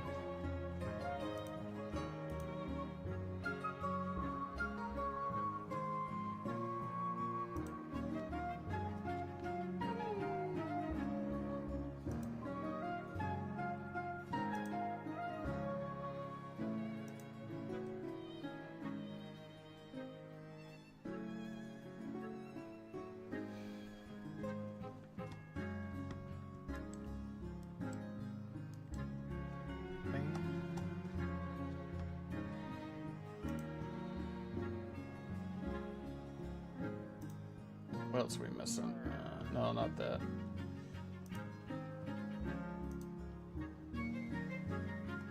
Ooh, and the wind.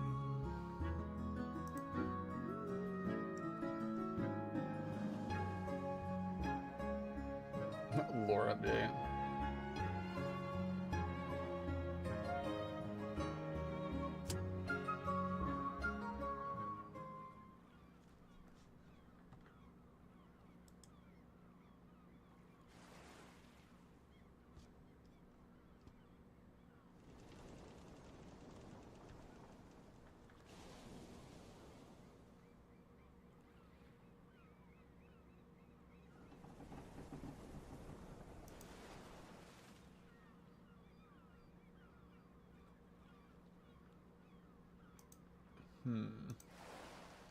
No fucking way,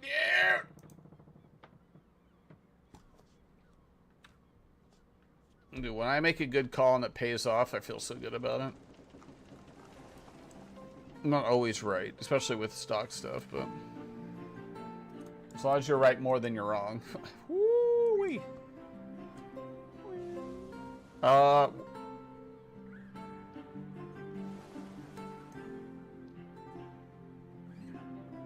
Let's go here. I think it's showing, well, it's showing a bunch of stuff it can sell, but I wonder if that means there's a surplus of it or what that means. So if it's a surplus, when we come down, there should be like 7 things that are in the green for now. Oh shit, I need to return to Sylvana. I'll do that after this.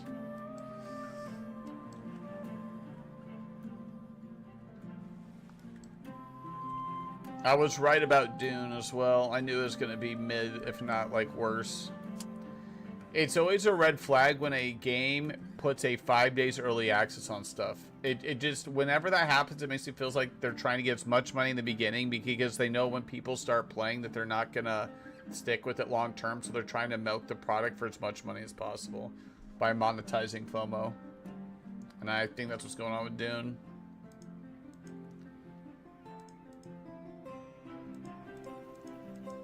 Like, games have, like, there's so many games to play and buy. Like, you have to have a really unique, good product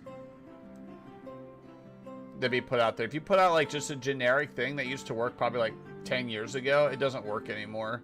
People aren't just gonna, like, play something because it's open world and has just, like, 2 or 3 mechanics to it.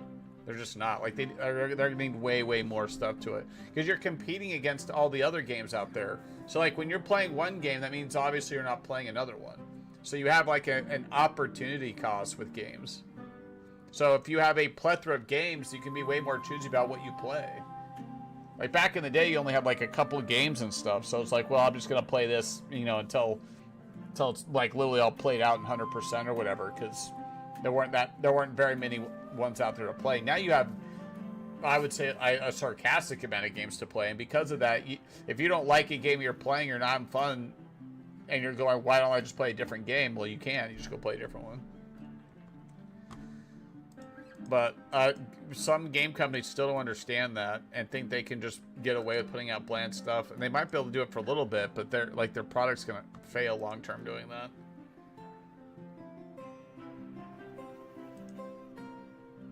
Oh, this is lumber. Okay. Well, there are a lot of things here for sure. That's all timber. I could buy more hops, though. How many do we want? I'll just get 12 for now. I'm going to buy 2... How much rice can we... let me buy 2 rice. I don't, are we, it's tough for me to know if we're making money doing this. I mean, according to that thing we did, but like, it's tough for me to figure it out. Oh, units produced per day. Wait, how many units are there? Oh, it's right here.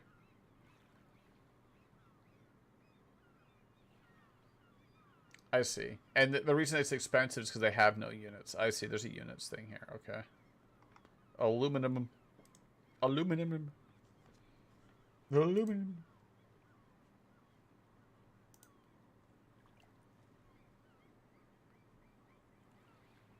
I was listening to my husband says, what the heck? Why didn't you go last night get your Switch 2? Says, I don't play Mario Kart. Yeah, me either. Yeah, like, in my mind, I'm one of the few people that I run into that, like, has a very, how do I explain it? There's like a gaming culture on Twitch where, like, you can't, like, even constructively criticize something because a lot of people inherently take it as, like, negative. But, like, I grew up and obviously part of the military where, like, you wanted criticism because you always wanted to get better. And the only way you could get better is if people pointed out your flaws. Like, people would roast you for stuff, too. But, like, I guess I always grew up in, like, I always was generally in an environment that, like, championed, like, constructive criticism. So, like, if you had somebody you respected and they came in and said, you're fucking this up, you can do better than this, this can do better, like, you took it as, like, oh, heck yeah, that's stuff for me to work on. But, like, civilian culture, and especially gaming culture, sees anything that's constructive criticism inherently as just, like, being negative about something. And so I always end up finding myself as being the one that seems to have a pretty high quality standard on stuff with a lot of constructive criticism for things, even stuff that I like. And that gets a lot of, like, pushback of, like, being negative. I'm not going to stop, but like, it's like, I'm not going to stop doing it, but, like, because, like, if your standards are low, people will meet them. Is, like, one of my favorite sayings. So, like, think of it like a price. If you're going to charge $10 for something, why would somebody come in and tell you they're going to pay $15 for it? Well, of course not. And that's how I look at standards. Like, if your standards are at $10, you're going to get $10 standards. And even then, people are going to try to underplay it. They're going to try to do $9 standards, $8 standards, right? Like, they're always going to try to do less. Right? Because in order to have higher standards, it's going to take more time, more effort, more thought. They're going to have to put more physical resources into that. So just like if you sell something on Facebook Marketplace, people will try to buy it for less, right? That's how I look at standards. It's like if your standards are low, people are going to, that's the bare minimum people are going to meet you at. So when I look at stuff, I always look at stuff like, how can it be better? How can it get done better? How can we do better? And then pointing out the ways where this could be better, where this is, like, good at an 8, but I think it should be good at a 10. But if I criticize something at an 8 that I think should be a 10, people just think I hate the thing altogether. Because there's a lot of what I call, like, binary or one-for-one thinking, where it's either you like it or you don't like it. You're either for this thing or you're against this thing. And that shit really bugs me. It's not just a gaming thing, it's just people in general.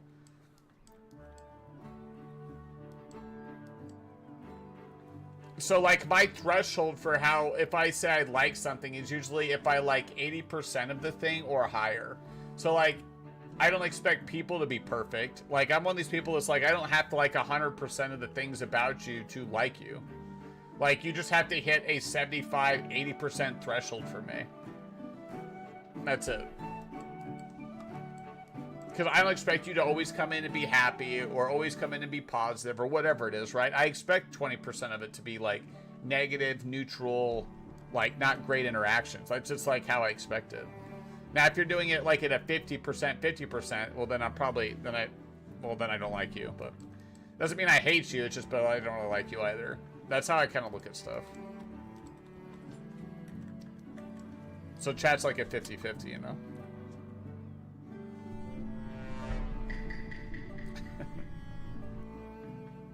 What are we doing with our time, chat? Okay, let's go back and make our secret sauce. Secret sauce, making our secret sauce.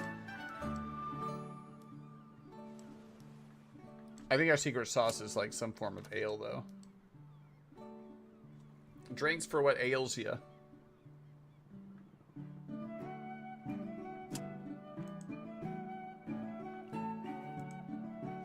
Yeah, no Switch 2 until. I inherently just don't like the standards that that consoles have for themselves in general. So in order for me to buy a console, like I really don't like the exclusivity thing either. Like, which is Nintendo's entire business model is to never sell their games on any other platform, so that they can control the entire process. They can control the platform. They can control the game. They can control the IP.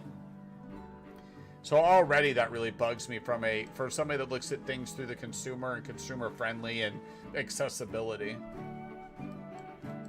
Like, Nintendo's all about this accessibility, but the most accessible way they can make their games is putting them on our platforms. But the biggest way they could be accessible, they don't do it. So that's always kind of like a hypocritical to me. We want as many people. We're gonna put all this stuff in here to make our games as playable to everybody as possible, as long as it stays on our platform, on our hardware, in our network. It's like Apple. It's like, well, you're not really being accessible then, right? Like you're. It's like protected accessibility. But because of that, like, you would have to put a really good game on the console. Because in my mind, I'd be spending $500 for a game. Because I'd be buying the hardware and the game to play the game, because I can't do it anywhere else. Oh, I didn't mean to leave. Actually, I didn't mean to come in here. World map. We need to go.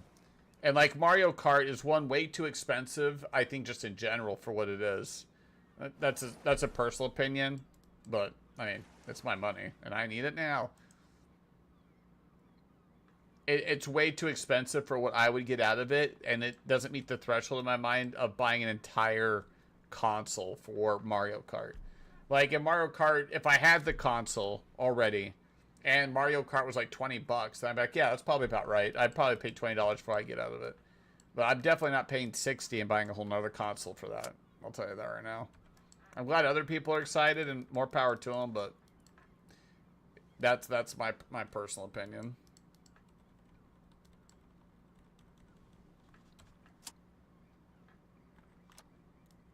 And then I hate this thing that consoles do. That's not just Nintendo. Like Sony did it and Xbox did it when they were doing that too.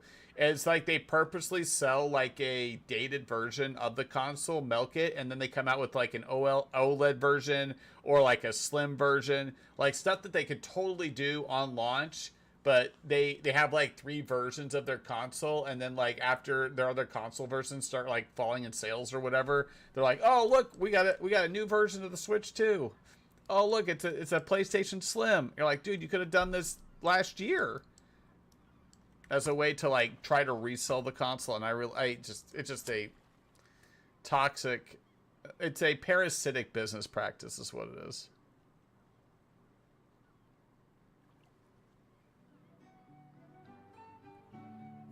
And I think Microsoft is outplaying everybody with the long game by pretty much not even caring about their Xbox really at all and putting everything online with their Game Pass. They're playing the long game. I am a big long game enjoyer. But people are so, just inherently, they want their rewards right now. They want everything now. I think the most successful people in life are the people that are willing to sacrifice something today for themselves tomorrow. Same thing with businesses. Are you willing to spend and lose money now because in the long run it's going to be way better for your business? Are you willing to work out now and not have some free time now so that down the road you can have more free time later? like, if you read pretty much any books on success, one of the main common threads is them giving up comfort, money, something today, and risking it for tomorrow. And so that's always in the back of my head, is like if you think anything really worthwhile, it's like you giving up, like if you go work out, you're giving up your comfort now because it's going to be better for you tomorrow. If you're investing in a business, like or you're at work, you're putting in hours at work, right? You're taking extra time that you could be doing what you want to do, but you're investing it for your future. So to me, that's just a common thread. So same thing with businesses. Like if you're thinking if you're willing to give up sales this quarter, next quarter, because you have a vision that you're going to have a way bigger, more powerful business, 5-6 years down the road, like you're willing to make those sacrifices. But the easy route for executives is to not do that, because they'll get rewarded this quarter with bonuses or next quarter with bonuses. Like they don't have invested interest to make sure the company is big 10 years or whatever from now. This happens with a lot of games like Ubisoft and a lot of AAA studios where they compromise the integrity of the game so they can milk as many sales and as much profit out of those games when they launch as possible. But that comes at the detriment of the next product they put out. Well, people will be like, oh, the other product was super heavily monetized. I paid $60 for it, and I didn't even get anything out of it. It wasn't good. So now, when they put out a product 3 or 4 years from now, people are going to think, oh, the other one was crappy. So now all the sales on their second product are much worse because they sacrificed all the goodwill of their customers on their first product. They sacrificed, their long-term business model for their short-term game. And that's why a lot of businesses end up failing, by the way, is they have this mentality of, instead of like building the business for the future, they're sacrificing that business today. So like when people start a new business, right, they're pouring all their time and all their effort into it, right? And they're making almost no money. And then if they're successful, right, they keep pouring and investing in the business. But what happens is usually the owners pass it off to their kids. They didn't have to do that. And then they start prioritizing their profits, or they stop putting time into the business, or they stop putting effort in there, or they don't put as much, right? And it starts to degrade that business long term. But that's generally how my thinking is I much rather prioritize stuff for the future than stuff for now.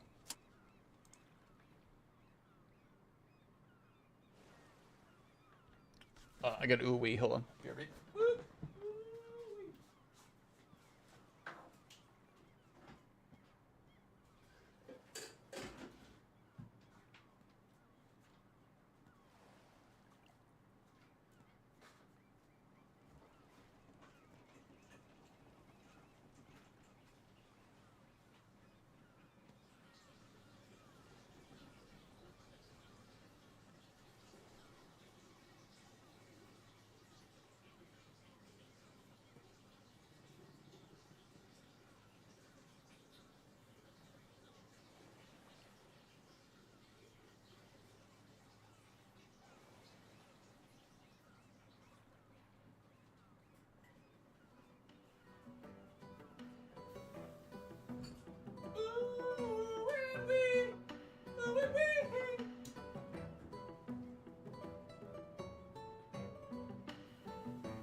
Dude, I am geeking out right now because of how good of a call I did today.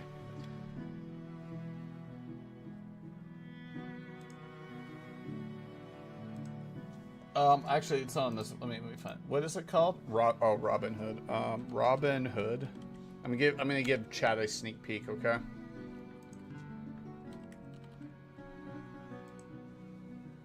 Holy shit, bro.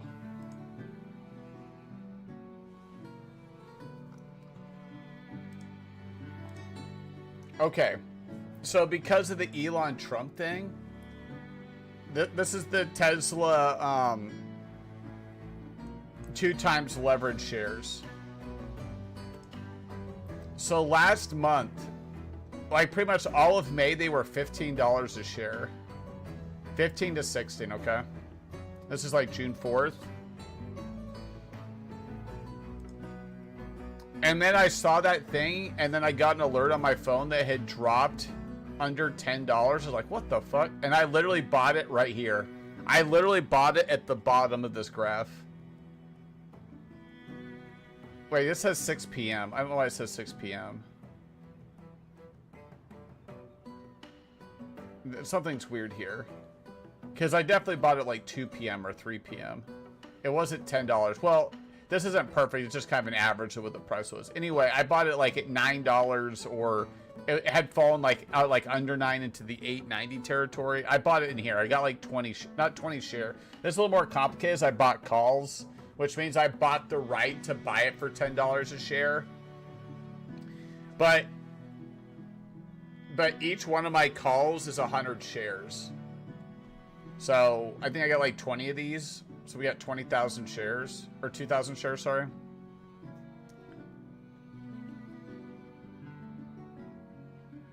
And then the stuff, it looks like it might just get hammered out between the two. So it's been ticking itself back up. And so now it's up a whole dollar over here, which is, I think for every dollar goes up, it's $1,000 or something. But I bought it literally right here. And the reason is it, like, after the election went to like $33 a share. And then, like, the thing about stocks is, like, the fundamentals will work long term, but there'll be short term weird stuff, because the stock market short term is literally based off of vibes and emotions. So, like, Trump won the election and Elon was over Trump, so everybody, like, piled into Tesla. And then the tariffs and things, and so eventually it'll even itself out. So, like, really the value in my mind is like this 8-9 right here. And then it spiked right here when they got the approval of their autonomous vehicles in Austin and like California and testing. And this is like when I was like, okay, like I believe a lot more in Tesla's business model, but it was, what was that, like 15? I was like, I have other stuff to invest in, right? But then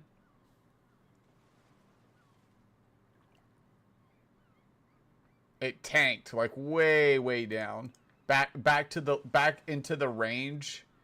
This doesn't really show it because it's only going to 11. It should be down here, like somewhere in here. So back to the average range, right? This is a 5-year chart, right? So I was like, well, if it gets down to here, I'll definitely pick some up. But I just never expected it, because like even historically, it hasn't really gone under 5, right? So I like it feels like we call this like a floor. Like, this is a pretty safe floor right here. So I was like, well, I'm gonna pick it up. Well, now we're fucking up 13% already. Which in my culture we kind of call that new we, but if you guys are into those kind of things. Dude, I love those little sounds. I need a little coin sound, bro. I need a little coin sound for my coin board. I need to go through and redo. There's so much stuff I need to do. I need to be making YouTube videos every day. There's so much stuff I need to do. Why is this stuck on 2? I thought that we were stuck on Band-Aid brands because the Band-Aids were stuck on me. I need to reset this then.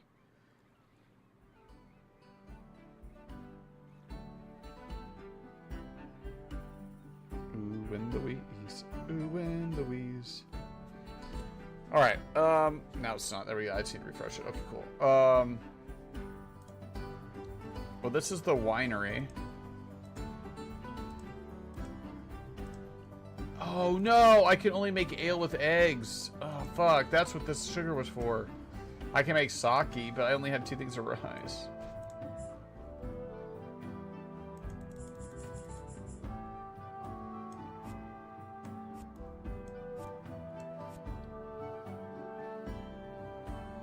So this says 240, right?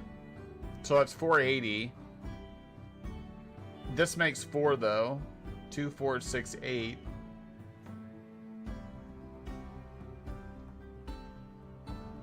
So 560. So I guess you do make money on it. Okay. You make like 200, 300 or 400 bucks, because I don't know if I could pull the calculator up on top of the game. Well, I guess I could do it on the other screen, but...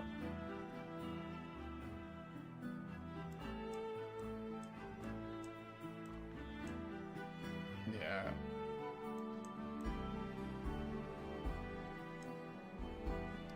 It was 240 plus 240 plus 180. I think, so like 660. So we're looking at 660, so 281 times 4 minus 660. Oh, okay, so you're getting... okay, that's rough math, because I don't want to have to click on the thing, right? This was like, yeah, 240. I was close. I did 260 here, and this is 180. Okay. So you're making 464. If you could sell the sake for 281, okay. But you have to move back and forth for 400 bucks, so I don't know if that's... well, yeah, we'll look at the tax rate too, so that's part of the thing there. Okay. Oh my god, a sunk ship just sitting here for my Uwian.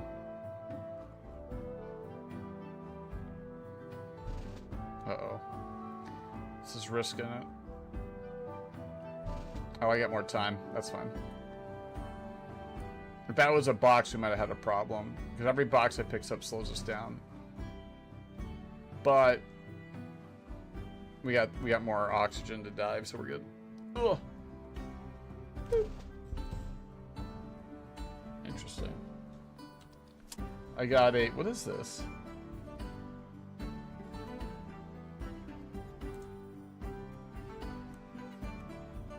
More armor, less damage. Okay. Just a green. I don't... what are these symbols? Like, it's got a plus shield on it. Like this one, I just don't know what it means.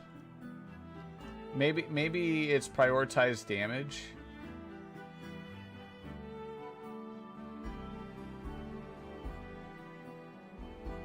I don't know what the circle is.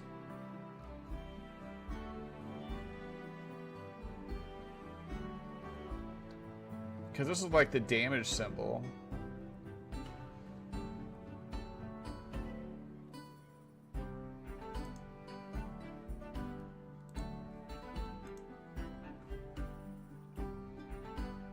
Pirate speech.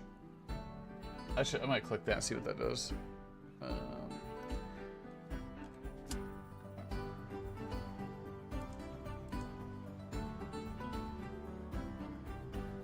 Fire resistance, physical resistance. Oh, I have a talent point we can use. Oh, we leveled, that's right. This talent can provide passive, extra damage, crit, sight, and range. Cannon crits can apply venom. We can dip our cannonballs in poison to foul the enemy's water supply. It's only a war crime if we don't win. Okay, dude. Or accurate value, just a thought, Captain, but why don't we ask the gunners to choose their target in advance? This would give us more penetration, sight, and range. It's for the water barrel.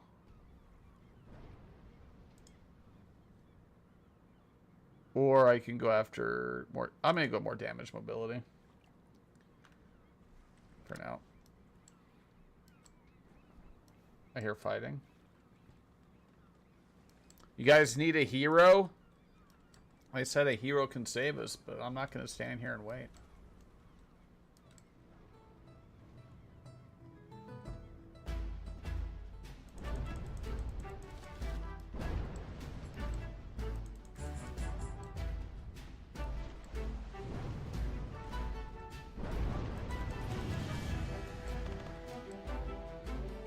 I'll also get some experience, you know. Boop. Demetrius the Pirate. Woo! Yeah, you get some Valiant experience, little XP. For the boys. For the lads. Bam, bam.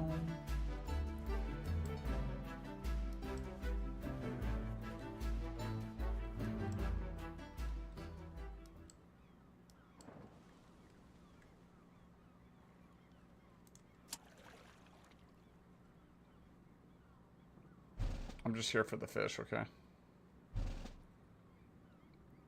Yeah, what's up, Mr. Fish? You think I have a nice stiff breeze in the behind? Hell yeah, dude.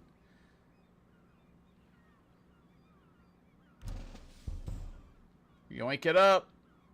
No way, we're full, aren't we? F, bro. How close are we to? No. Map Master. Wait, Sweet Victory. Hull Repair and Eagle Eye. Oh, we definitely want to save that guy for combat. Dang it.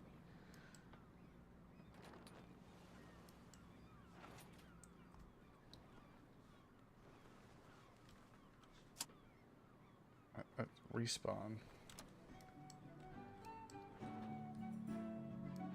Wait, is this the Starling town I made? I forget which map we're on. I don't think so. I think we moved, right? So I need to sell. Sell and save. Oh, this is Star. She has another building here. Wait, is she 5 now? What? Oh, hold on. Oh, we're saving that guy.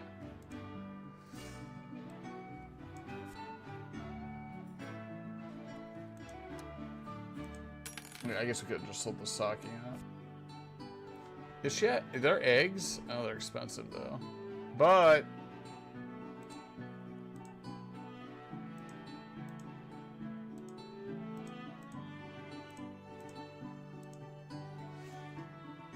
I could get rum. And we could get rid of this. 1, 2, 3, 4, 5. Okay, so I'll just buy it. Oh, I can't. Oh, they don't have eggs. I'm stupid. They literally don't have any. Okay, never mind. I can't buy it. Ah! Duh, because that's why it's red. Come on, Artie.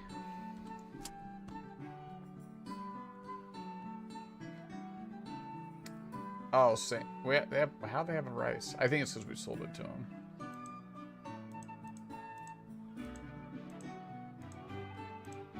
You need 2 rice anyway, so it doesn't matter. Wheat, no. They have 74 wheat, they're just losing it.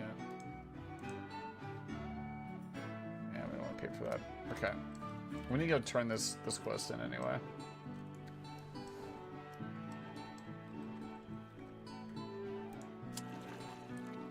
You know I can't stop myself from fishing though.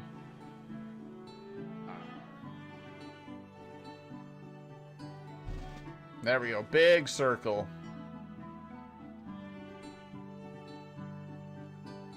If you wanted it, you should have put an ooey on it. Nice. Got some sticks. Got a fish. What was that other one? The cannon icon didn't pop up.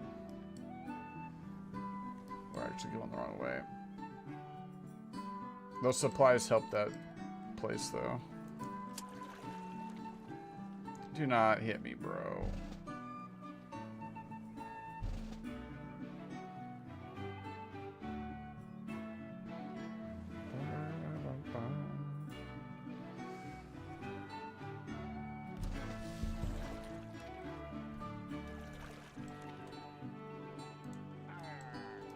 Yeah, our way.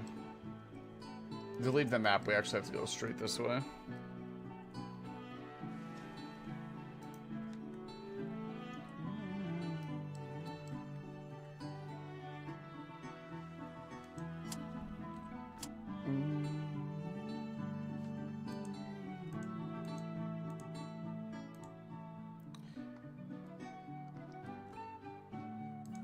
It doesn't tell me how much a brigantine is. You just need a population of 8, though. This doesn't help, does it? Armor repair. We might save it, though. Especially for a bigger boat. So we'll keep it down here. I don't think. Nope. Just sell. Sticks. Fish. Sell these fish. Okay. I need the room anyway. I'll probably get stuff on the way out, though.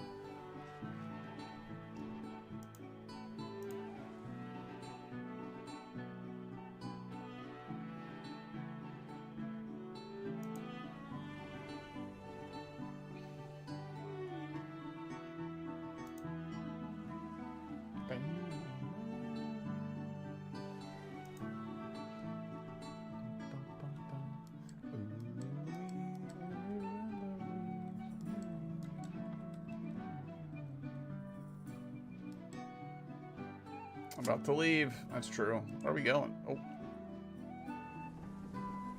I click off the map. Oh, the meat map. Meat map. Yeah, it's true.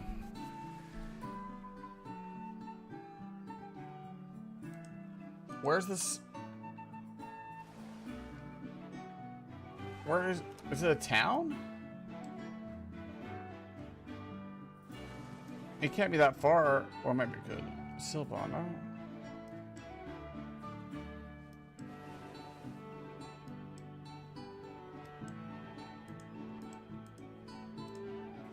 Windward.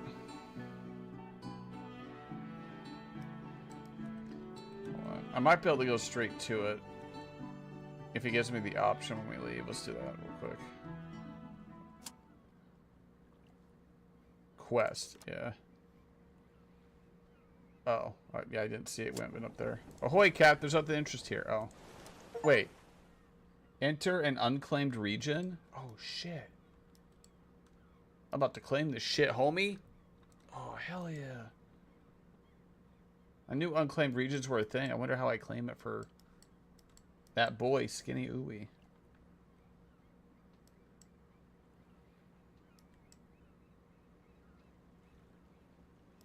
I literally have no idea how this works.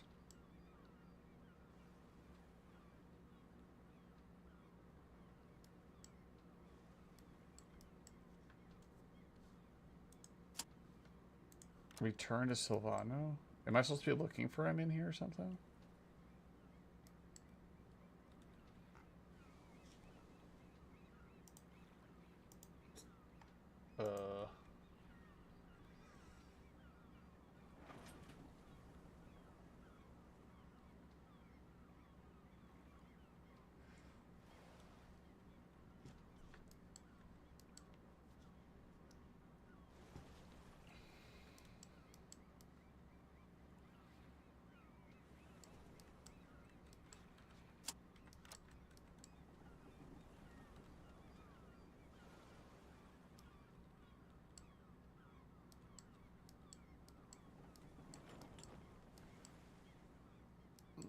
Maybe I need to fish something up. We'll go in here and see what. Oh, is there R? I should have been R'ing around because of the treasure stuff. Especially if we're driving around anyway, looking for it. Box. New sales. It has a ram icon. I don't know what that means either. Come here. Mr. Fish.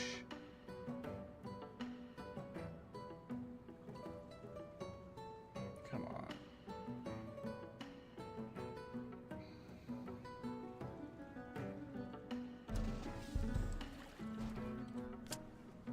Okay, we still have the bottom row left. Should I R around? I'm gonna R around. I think I'm looking for a dude around here, but... Oh my god. Why'd you switch sides on me? You jerks.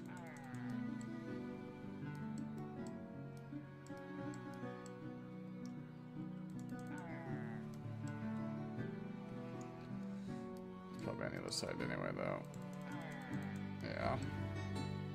Oh, shit. Probably not good to just run into shit. Now we're on fire. Oh, it's probably over here then. This is kind of like Chad's fault if you really think about it.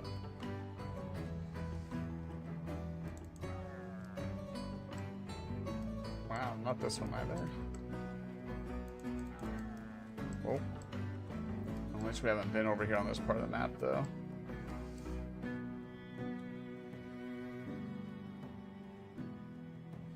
I don't have a repair mechanism.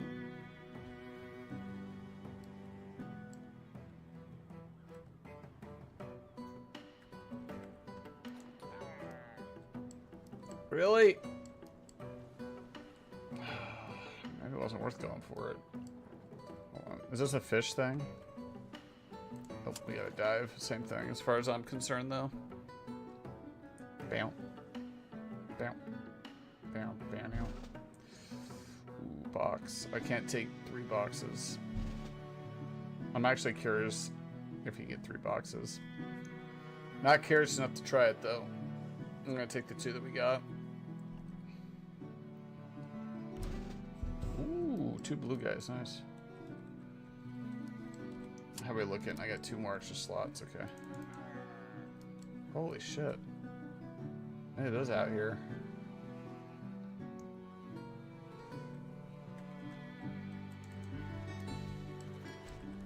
Oh shoot, I don't have the stuff, do I? Damn.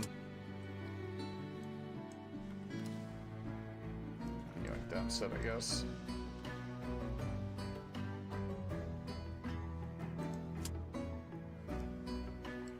Free enough space for the inventory rewards?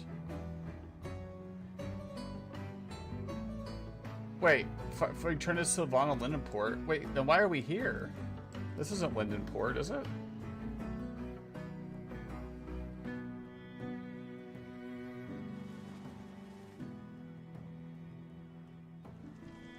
I guess he's up there.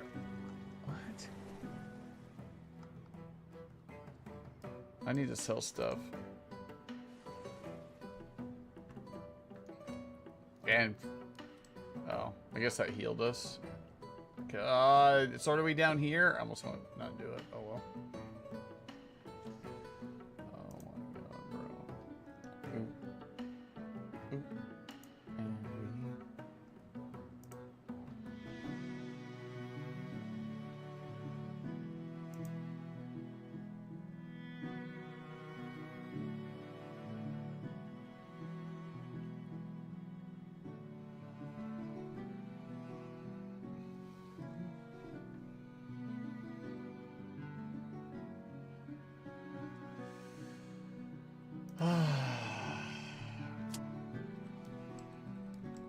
No fishing for me. I want to see how we build our own province, though. I thought that's what that was going to let us do. We need to sell and then go to that other guy's boat, though, to finish that quest. How's our rep? We haven't done hardly any of these, like, quests at all. I've just been beep-bopping around, being weird. That's not what I want. There's a crazy little harbor in here. You know what they say, chat? A ship is safe in the harbor, but that's not what ships are built for.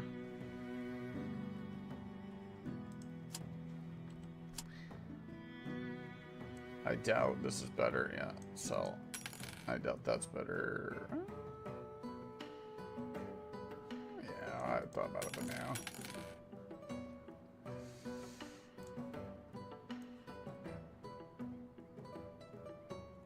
This is a little bit better. What do you have?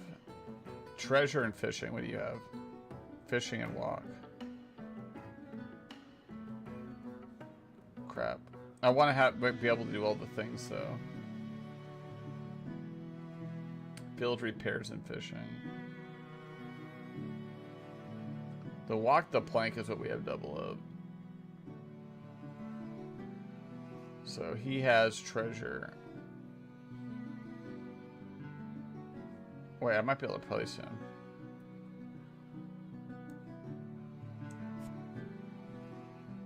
Treasure, fishing, and walk the plank. Yep. Nice. So we were able to. Ooh, that's quite a bit. We lose a little bit of damage and accuracy. What do you have? Fishing. He has fishing. It's treasure hunting we'd be missing. No, you have treasure hunting too. Oh, it's walk the plank. And you don't have walk the plank? No. Fuck.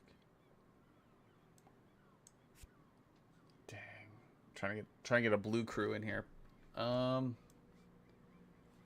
you just wait. We just saw that. Boop. Get that out of here. You're gonna go out of here too. These guys are expensive. Actually, let me look at these guys. Your walk. No, if they just have abilities, let's just get rid of them. Build repair is a little bit different. Lock the plank and treasure. You can go. Because we're going to save these guys instead. What about you? You can go in that slot, so we save you there, actually.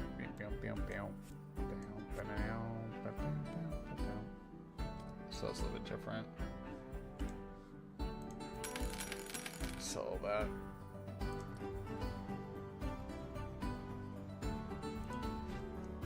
Well, I made the basic masonry. They'll buy it. So it's a little bit different.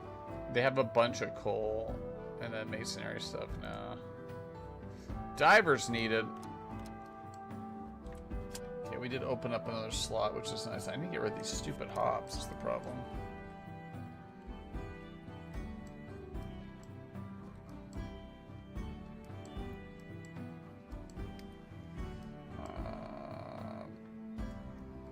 Last time I tried to go like the short way around, like over here, was actually blocked off, so I'm just gonna go the same way we came.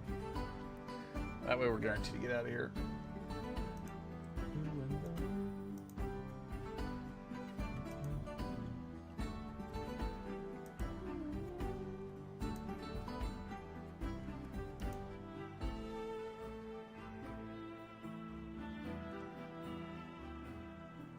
Sit and lurk peacefully. Nice. You put the you cleaned you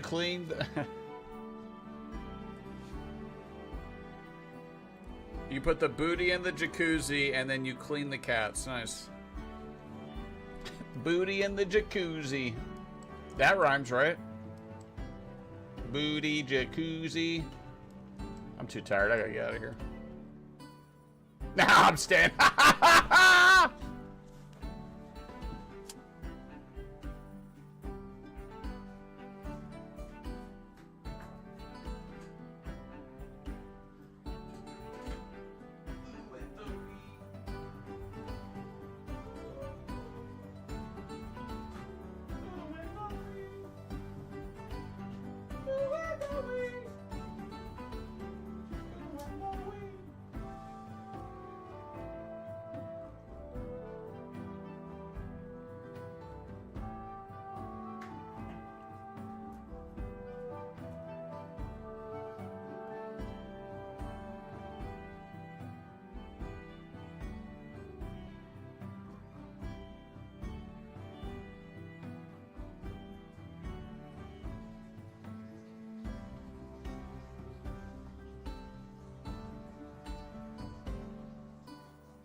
Okay. Yeah, let's do the quest.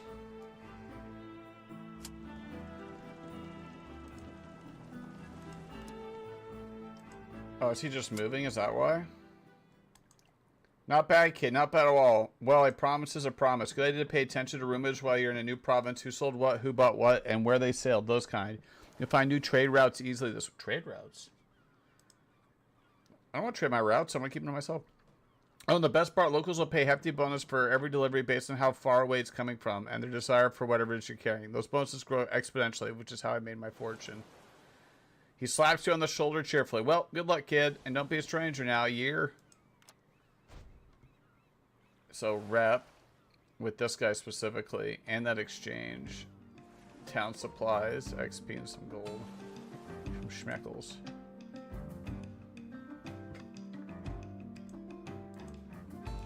Well, how do I get my own province?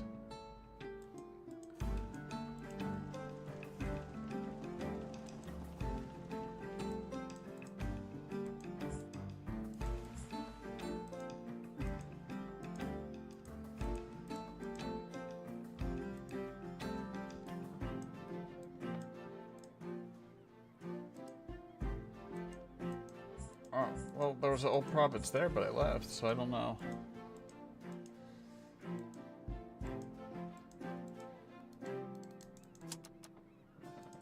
It's just clicking the boat. If your boats are rocking.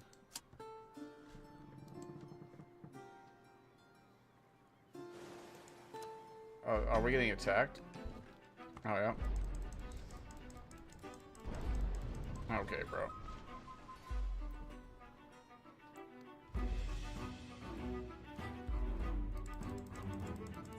Oh my god, that hit hard.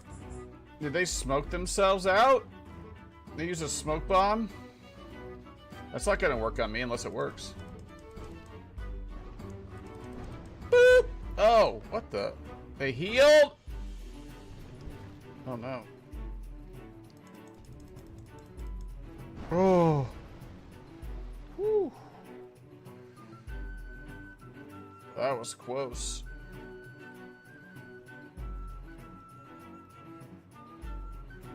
Might try to sink my might try to take my booty. And it's my duty for you to not take my booty. Yeah, we're weaving. That's the risk you take sailing around like we're doing, but I want to look at everything.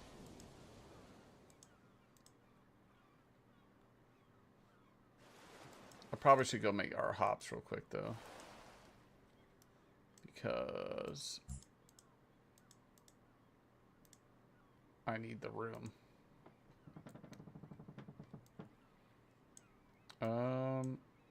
Oh no! They're down here raging in a battle. Oh, I need to go there though, is the problem. Do we have our full health back? Okay.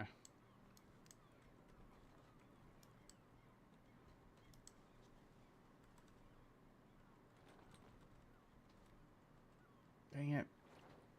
Just let me leave. Ugh. I said, land, get out of here. Nice.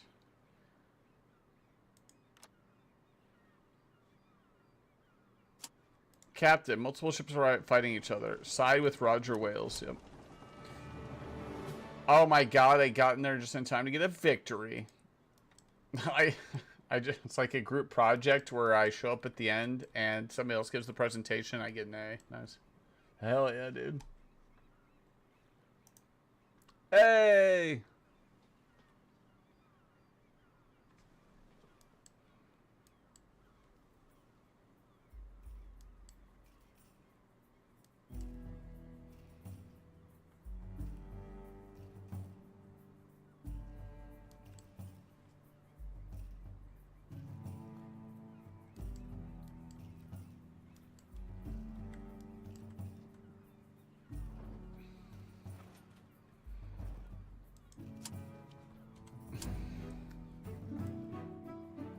Ooh.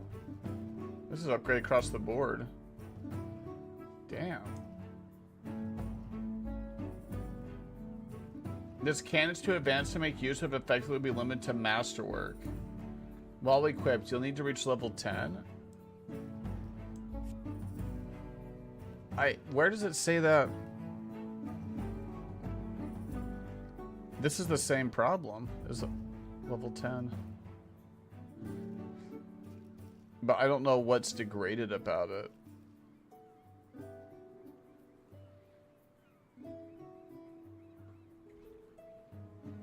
All these cannons have that problem. I'm assuming that we are getting the use out of it to make it better, though.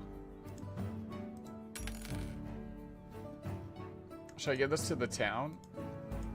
Oh, this is Star. Oh yeah, we're getting to town. Boop. Get her to grow.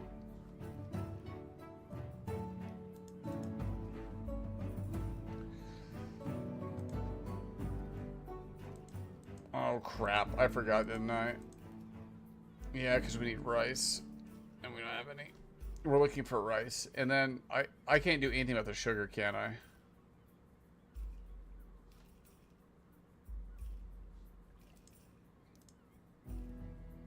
Because in order to use it, it's... Yeah, let's just sell it. Just sell it all. Are you talking about PoE 1 or PoE 2? Because PoE 1, I'm not sure. But in PoE... But even in PoE 1, it's probably based off of your frost resist. Like, if it's too low... If it's too low... Like, I'm making an educated guess, because they probably share similar, like, resistance things. That if your cold resist is too low, then you'll get frozen constantly. Oh, the game's freezing? I have no idea about that, then. Oh, you're talking about the physical game. I had no idea, then. unfortunately. Like, I played a lot of 1, but really sporadically. And it was more kind of like today, I'm like, man, I want to play an ARPG and just fuck around. Like, I go load up a new character or something. I never had any issues with it. I think they're working on updates today. I don't know. Well, I guess you posted that in the Discord, so yeah. I don't know if they updated today or what. I don't know. But they're always updating. Well, not always, but I mean, they're still working on that game too. So maybe an update's fucking around with it or something. I don't know.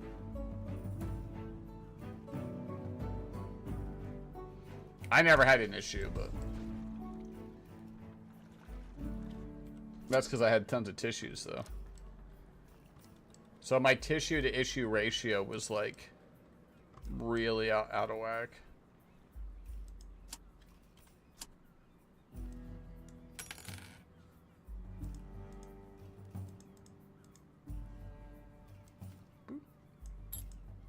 Do they have different?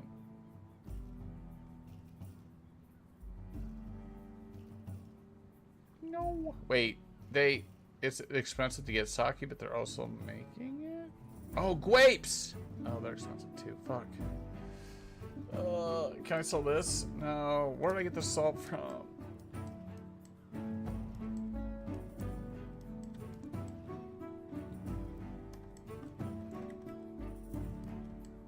Yeah, my usually how I troubleshoot that is generally, like, verify the files first. And if that doesn't work, then, like, reinstall the whole thing. But that game's pretty big. Reinstalling the whole thing's like one of my last-ditch options. But I have seen things, like, I don't know if I can prove it, because it's anecdotal evidence. Like, you know, I go through and reinstall and it works. But something makes me think that sometimes when Steam updates stuff, because they push out updates pretty consistently, that some files get corrupted or fucked up.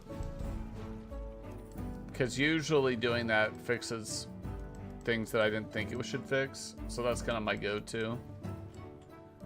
Verify files, play it. If it still happens, then reinstall the whole thing. Then if it's still happening, then it's probably a graphical thing. Or on their end. Especially if it had been working before. But I'm always sus about people's updates is usually my first thing. And then verifying it.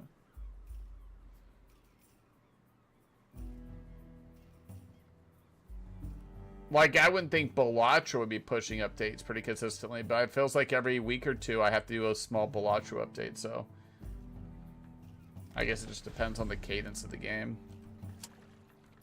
But sometimes it feels like they're always pushing small updates in some of these games pretty consistently.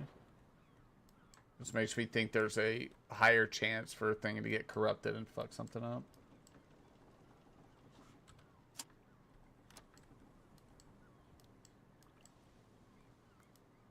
If they're talking about like a core, I don't know. Like, I remember looking into that stuff and it was like, it was almost too specific. They're like, yeah, shut off one of the cores. And they're like, whoa. Whoa, dude. Because that was something I thought I had too, but then when I reinstalled the whole game, it was fine. It was literally probably a couple files corrupted or something.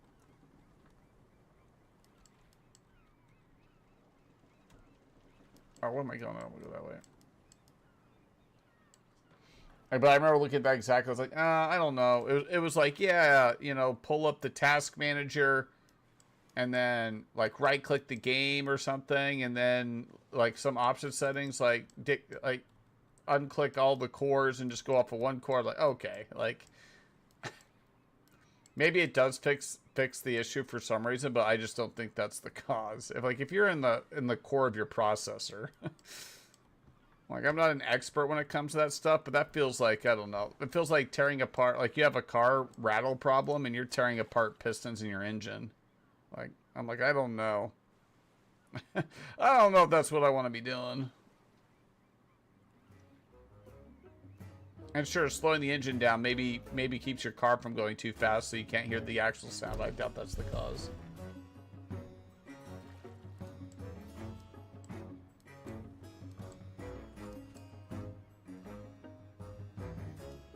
But I hear you. Well, the thing that wears me out in the games the fastest is like performance issues.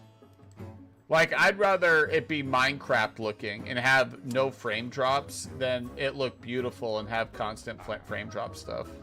I like that. Frame drops annoy the fuck out of me.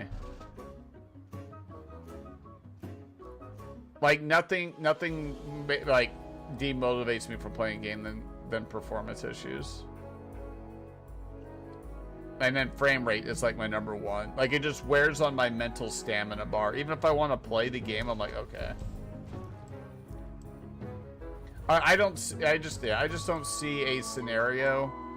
Again, like, obviously I'm just like knowledgeable, but not like technically savvy.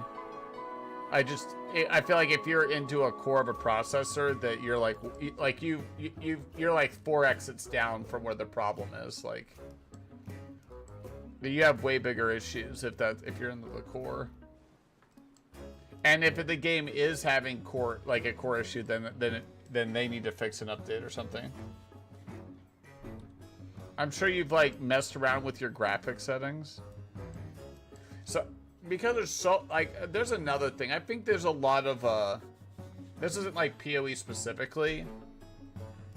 There are just so many fucking options in some of the graphic settings, it's ridiculous to me. Like, why are there 5,000 settings?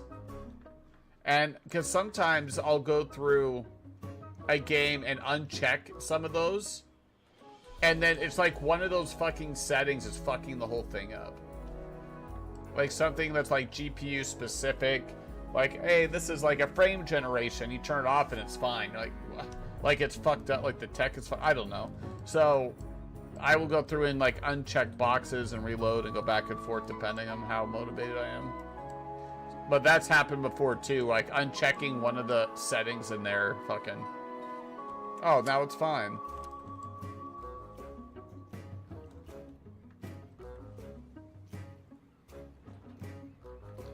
And I think PoE is a little bit different scenario because they're always updating it. Like, it's never technically a finished game.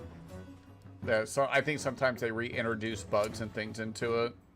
So it's tough to note that specifically. Like with PoE 2, because it's sitting in early access, like when there's issues, I instantly almost chalk them up to them needing to fix an update or something. Now PoE 1's a little bit different because I think it's like in a release state, even though it's doing seasons, so it's always adding stuff. It's a little bit different. I'd be surprised if it was a massive game issue specifically, but that's generally how I ooh that wee though.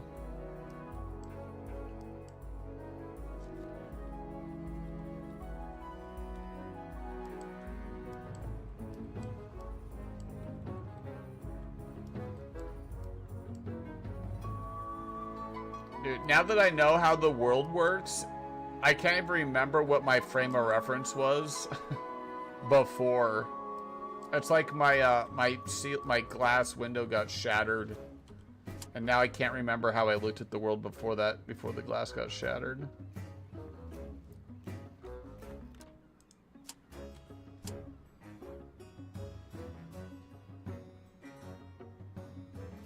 Actually, we can do it again.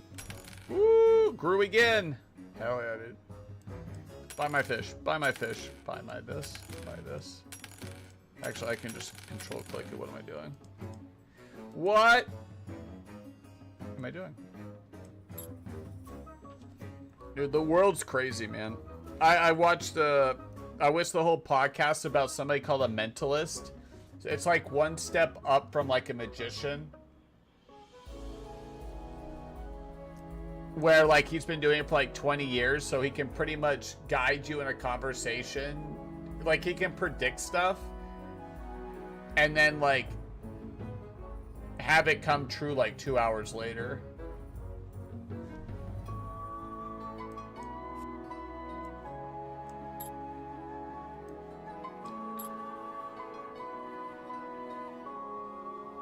And I like it'd be like anything. I would look at like playing the piano. Like people look at piano and they can hardly play it, but somebody that's been playing for 20 years can like just sit down and just like do crazy shit.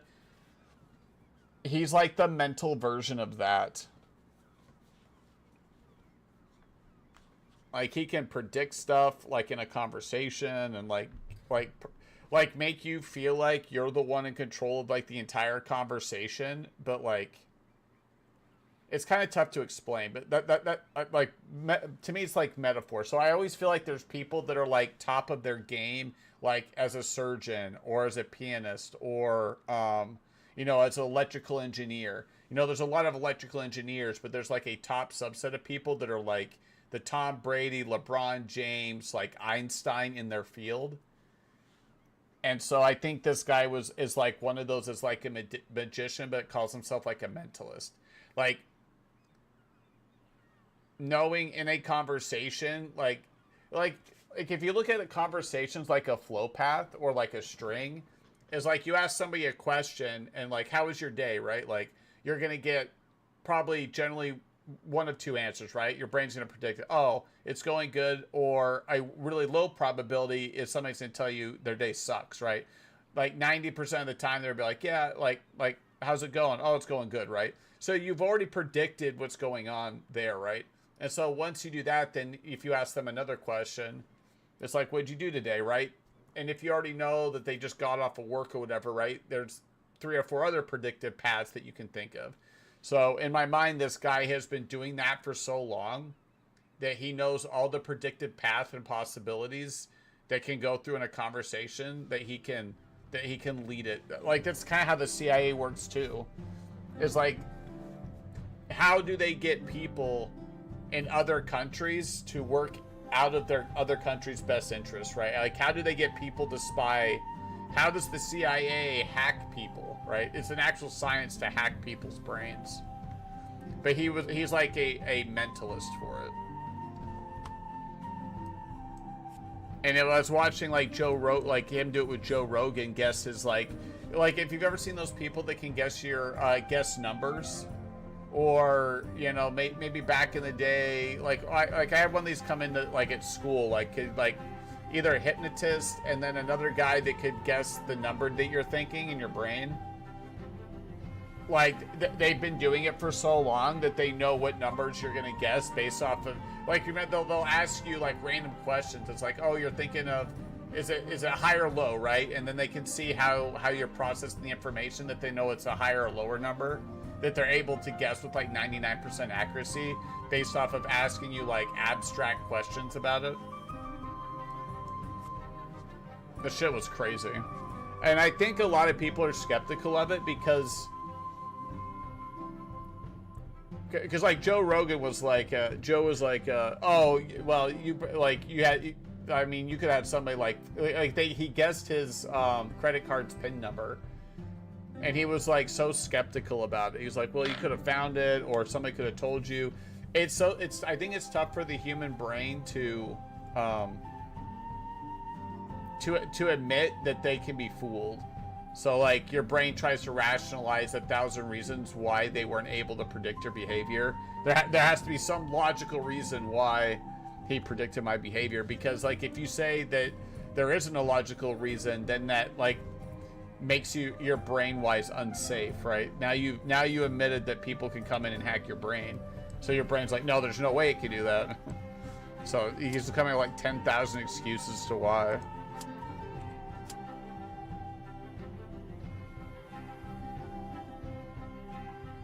The shit was crazy.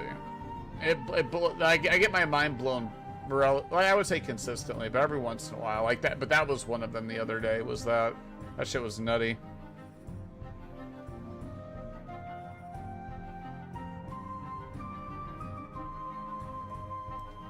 Wait, do I have one of these? No. Dude, there's so many of these cosmetics for your sales. I told you I'm a big, I think it's a really undervalued mechanic, having your cosmetics not paid for and having to earn them in game.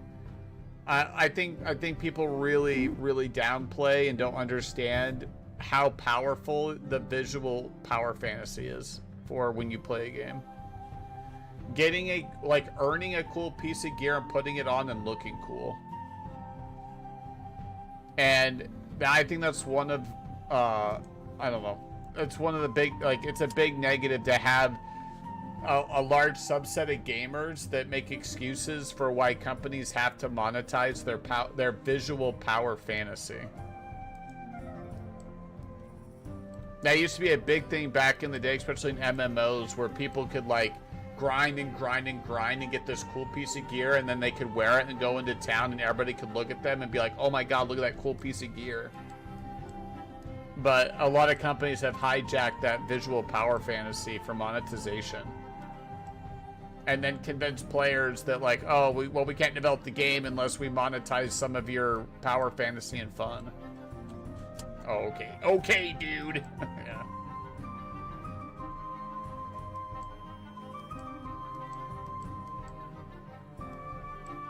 It's kind of crazy to me how effective corporations are at hijacking customers' brains, kind of, in a way, and getting them to rationalize why they have to pay more money for something. Like, it's the business's job to convince you to buy something or buy a product. But for a lot of gamers, like, there's people out there that will rationalize why a business can take advantage of them. And I'm like, what is going on?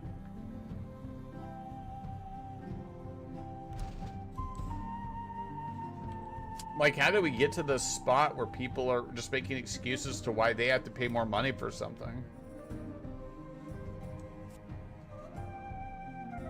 Oh my god. 12% more damage, 60% more luck and haste? Yeah, fuck yeah, we're doing that. Oh, shit. I forgot. It's not about that, it's about... Oh my god. What do you have? You have fishing and field repairs. Damn it. Oh. Oh, I can replace this guy.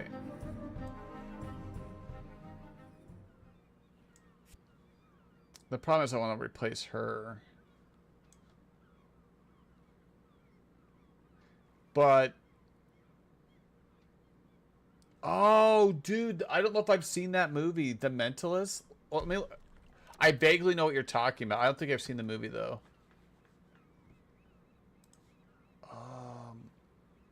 Yeah, I know what you're talking... I'm pretty sure I know what you're talking about.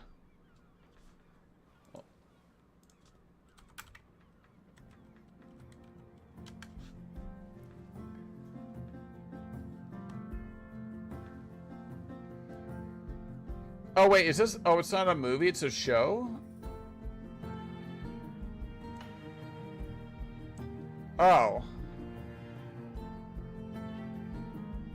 Well, it's also a show. A procedural television series from September 2008 to 2015. The Mentalist? Oh. Here.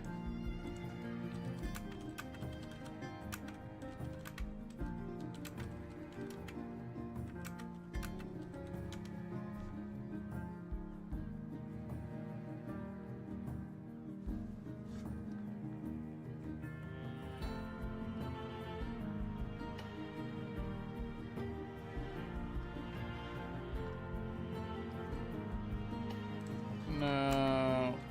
I guess Zach wasn't good enough. I'm just gonna totally... No, Zach Galifianakis. Sometimes Gronk's really good and can figure out what you're talking about, even with, like...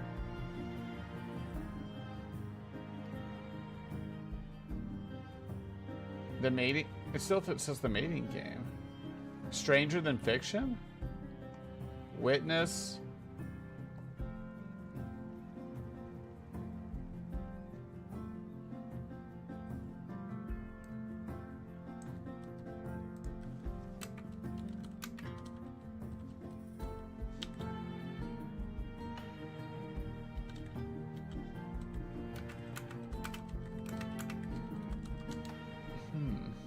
Zach Galifianakis movie comedy. He's the boss of something. Let's see what AI grabs us. Dinner for Schmucks. Oh, Dinner for Schmucks. I didn't even know this was a movie. I'm gonna be honest. I doesn't ring bell for me at all. Thurman Merch, an IRS supervisor who uses authority and bizarre mind control persona to dominate others. If you're like me, or like a lot of people, when it's like in the back of your brain but you can't think of it, it's really annoying. So usually I'll just look it up. I mainly looked it up for you in case you had that, whatever that thing is. I don't know what to call it. I call it fucking, this is annoying and I can't think of it. I haven't seen this movie though.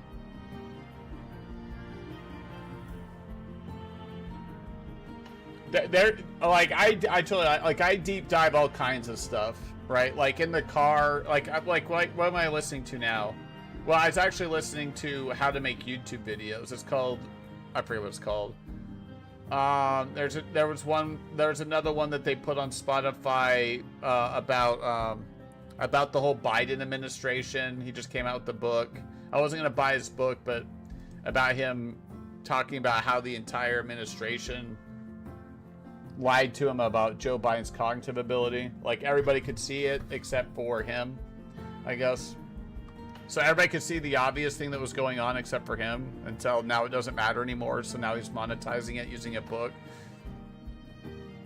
It's crazy. What the fuck is that guy's name? Not Anderson Cooper. But literally the only reason the media exists is to poke and prod and ask questions of a government. And his whole book is like, how could people in this government apparatus lie to us and obscure information? Well, that's literally your entire job, is to figure that out. And now you're writing a whole book about how that happened to you. Like, that's literally why, the only reason you exist. Like, if you're not questioning everything a government authority's telling you and trying to figure out the real story, why does the media even exist?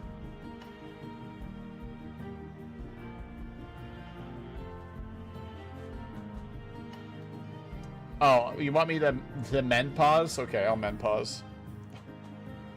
Oh, what am I doing? But yeah, the mentalist, yeah. No, come back! No, you're going down, come back! I love watching lists.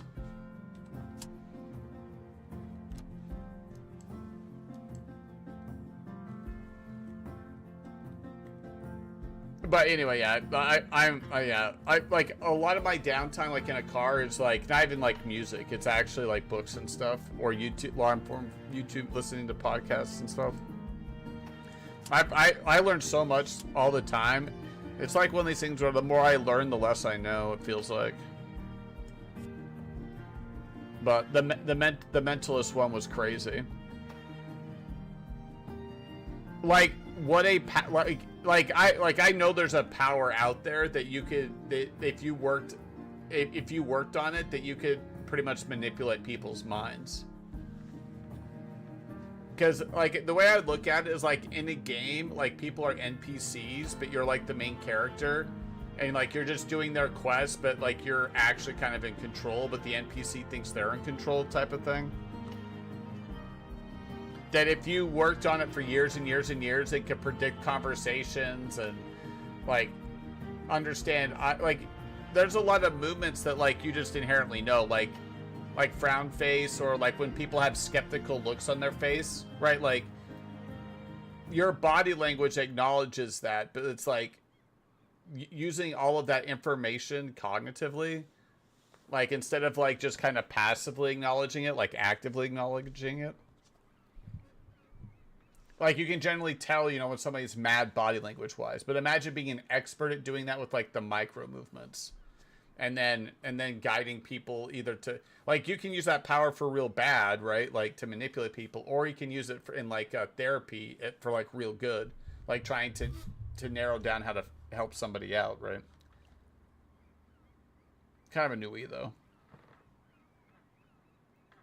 Dude, like random. Like there was a story like after 9/11 of like this whole study where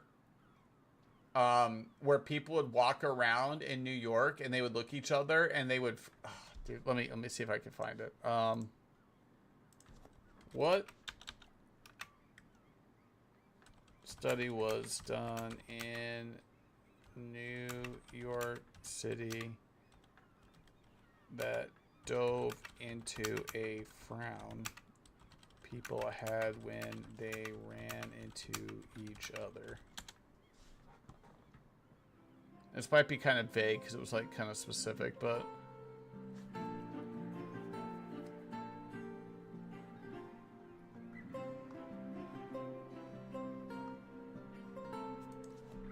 after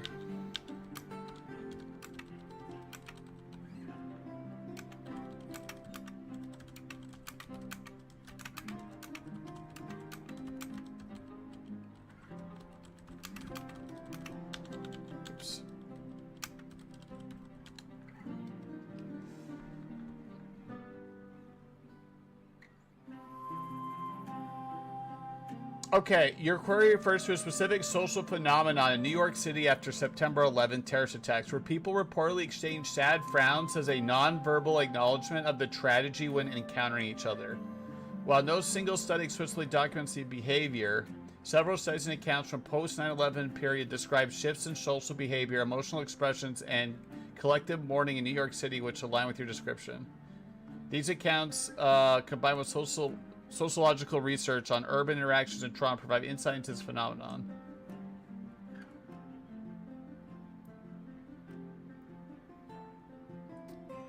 Research by sociologists like Randall Collins in Interaction and Ritual Change describes how 9/11 transformed New York City's social dynamics.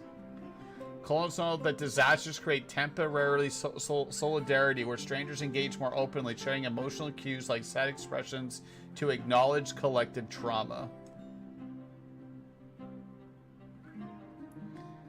Based on interviews and ethnographic data, highlights how New Yorkers displayed uncharacteristic friendliness post 9/11 with increased eye contact, nods, and subdued expressions in public spaces.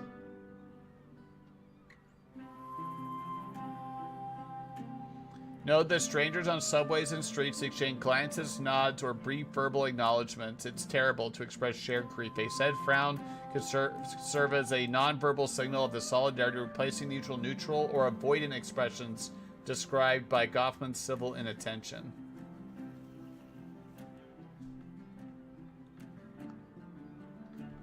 Yeah, but that was one of the studies they referenced. Like nonverbal body cues. So if you're like you're a mentalist, like I would assume that you're able to like. There's actually a whole chart on.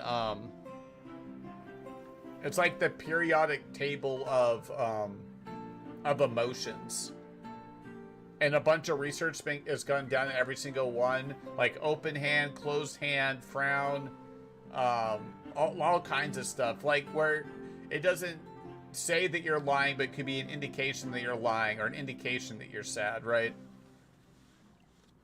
But sometimes you do stuff like body language wise that could mean like 5 different things. So you have to have it in a combination with about other ones. Like you have to take 5 or 6 different data points of expressions, then put them into one to have a high probability that they're either lying to you or they're sad or something, whatever it is.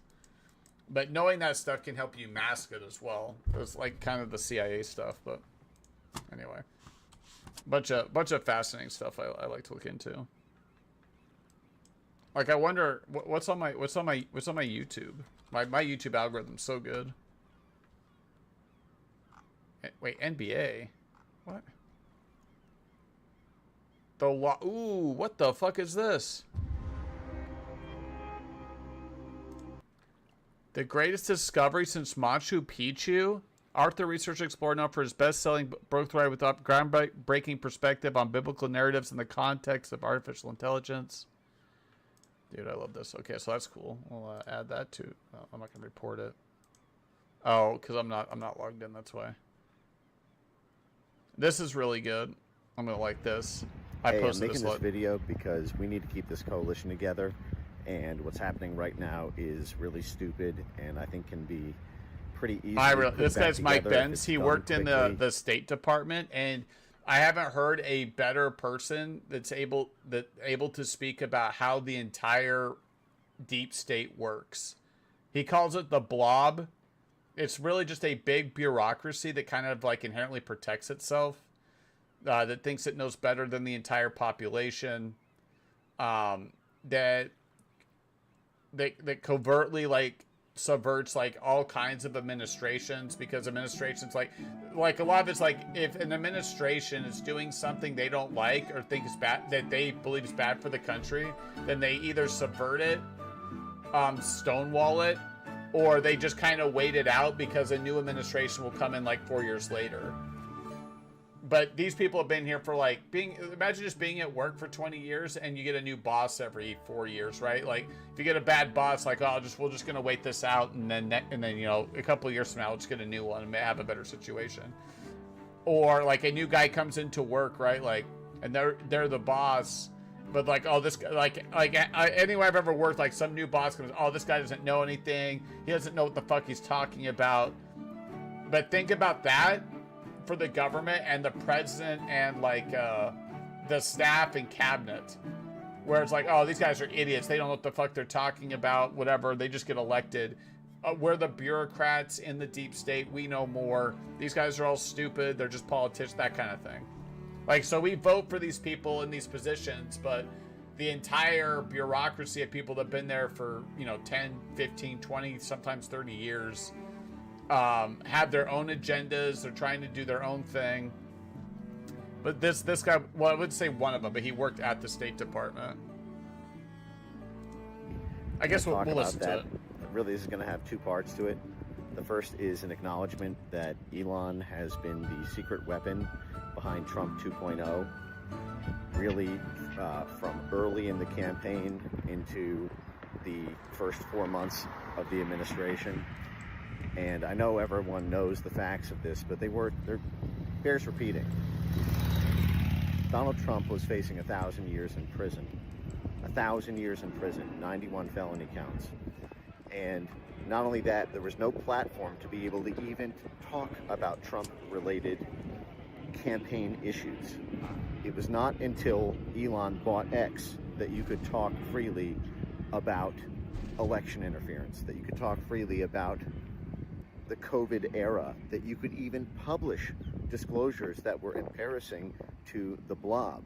The complete lockdown on big tech and the refusal of any platform to actually allow a way to publish information meant if there was no X, when Trump got shot in the face, if you had posted about that, they could have just labeled everything misinformation or misleading content. I mean, they did that with COVID, so. People forget just how big a lock the blob had on all speech.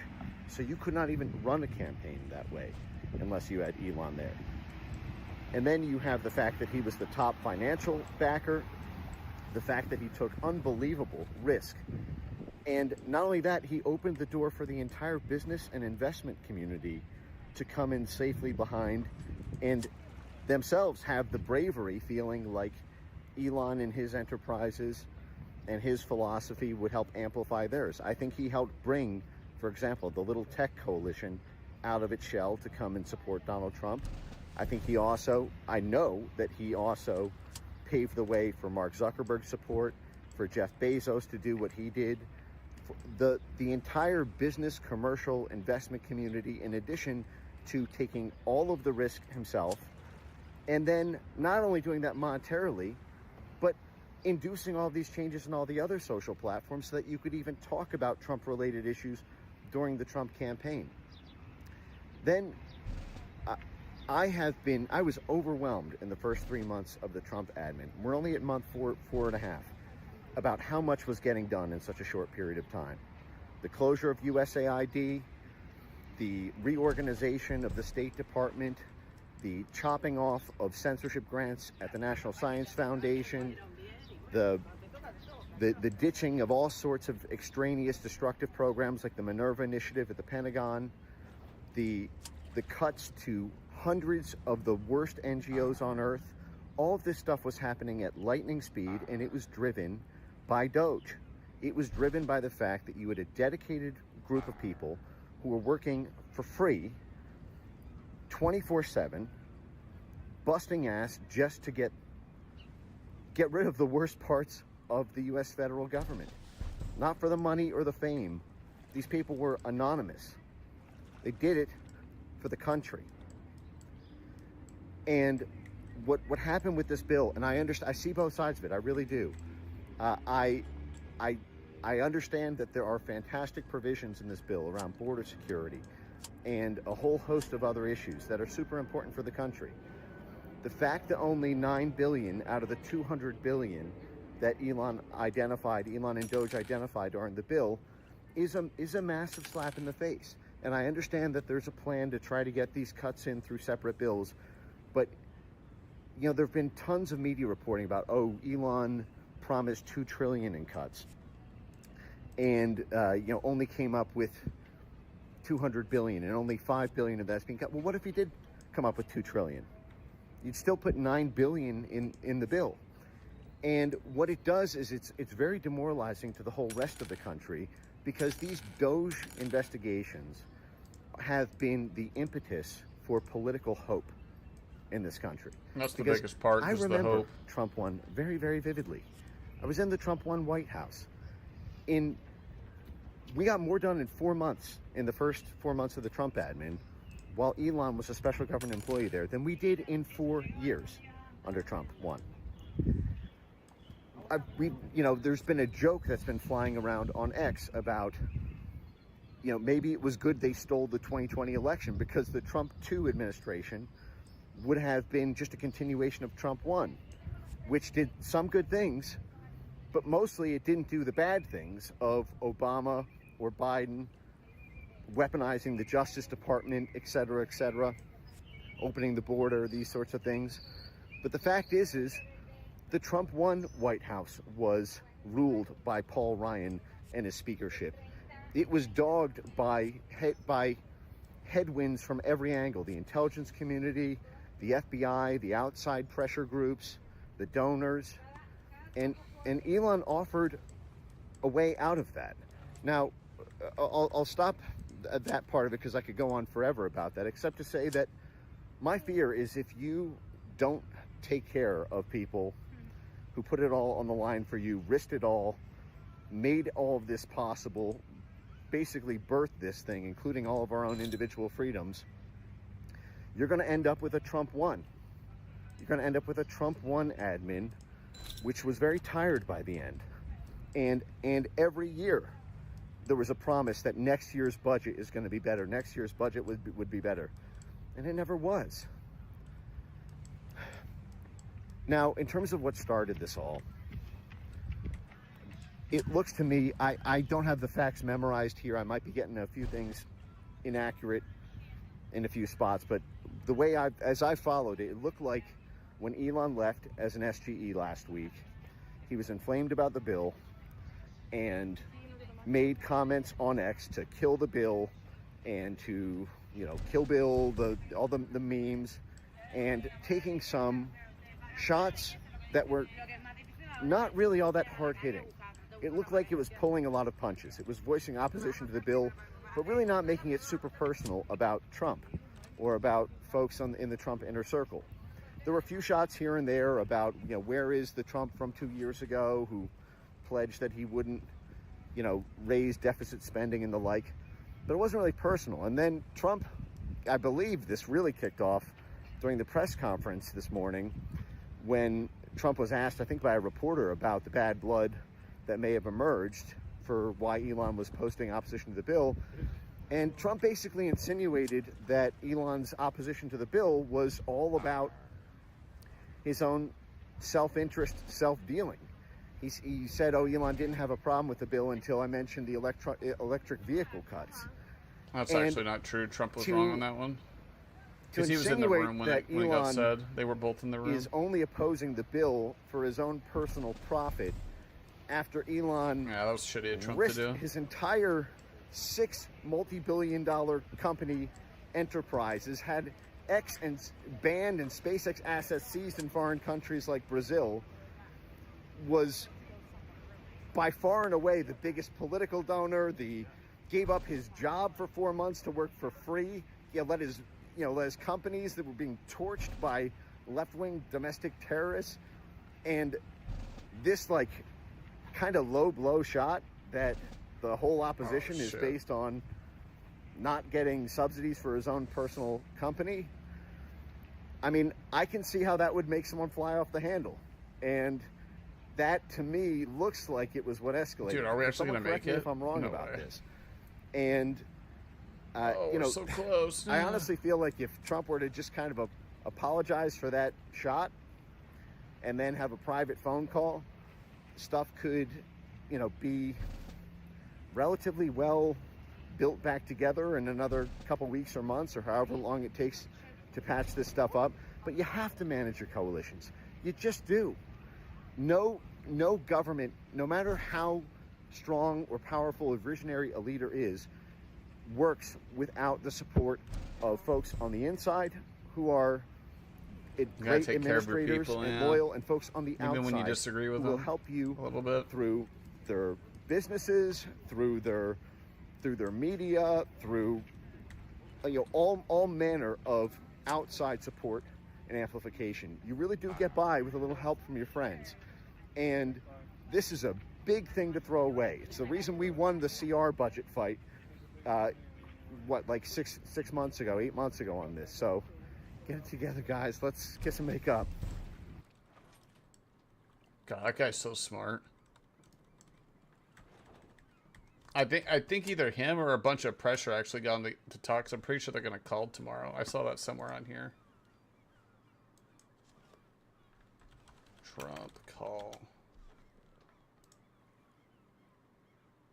Confirmed he held a telephone call. Oh, that's Xi Jinping.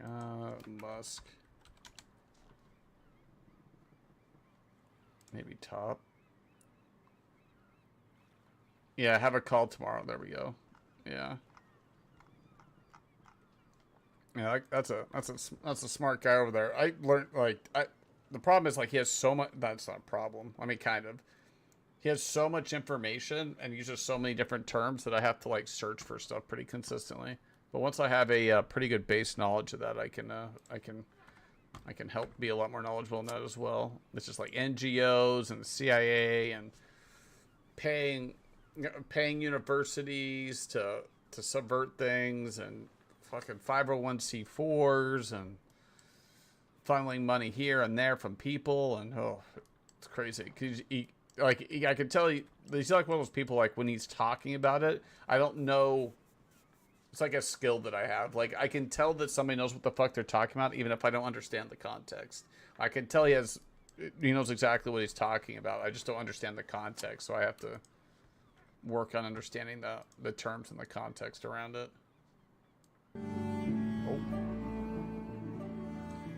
Oh my god, it's almost 2 o'clock. No wonder I'm getting tired. Actually, I don't know why I did that, because I'm pretty sure we're full.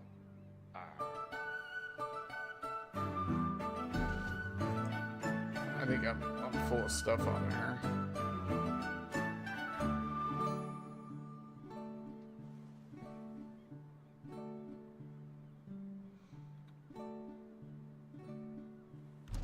Boop.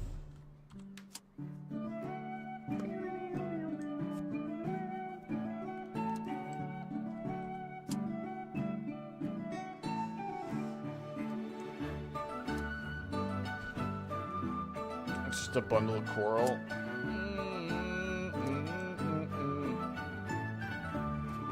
Oh my god, I got fish here too. Oh my god, we gotta go sell. I'm kind of close though, so we can go do this guy. Bam.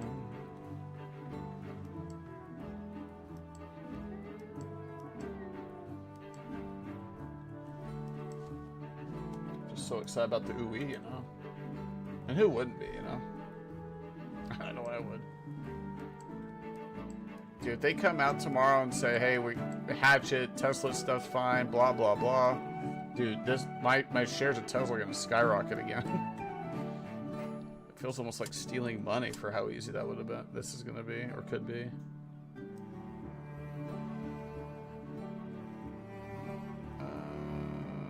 The question is, do I want to keep this? I'll replace a green guy. These are different types, though. I'm not really sure how they work, but why would I want to keep different ones or not? But for now, we'll just do colors. Roger Wales, I do need to talk to him. About joining the Valiant. Yes, of course. It'd be logical how easily you dispatch the Jackal. The Valiant is certainly a captain like yourself. It's just that, well, I'm afraid my own reputation in the ranks isn't quite as secure as I like. I simply can't present myself. I can't present a potential recruit unless the recruit's reputation speaks more for itself. Go out there, Captain. Hunt pirates, get your standing up a bit more, and I'm sure we can make this work. Oh, so I need more rep, I guess? Okay.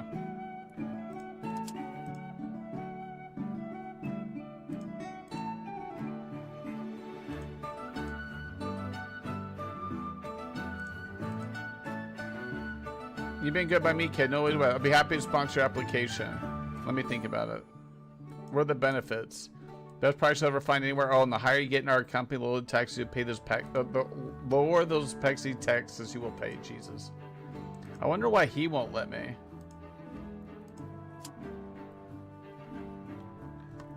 Where's my rep situation? Maybe inventory? This guy, he'll let me join.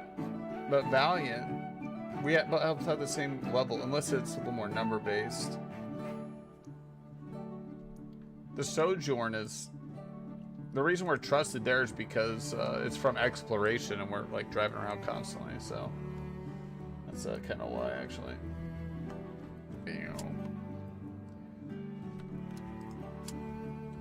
So sell. Sale.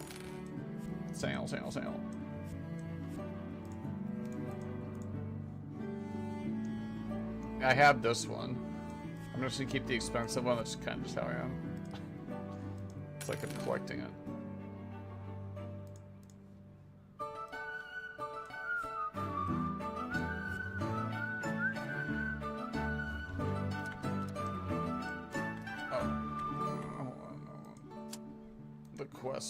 Build a lighthouse.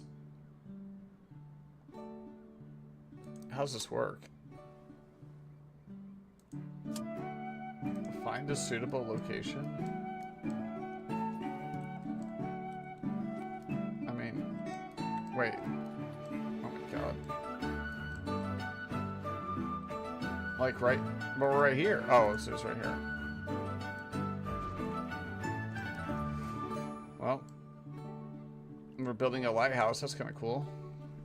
I know we could place buildings. I mean, I guess they're prefabs, kind of, but you have the ability to create a structure. All structures can only be placed where the town buildings would go, and will reduce the number of eligible slots for housing. Oh.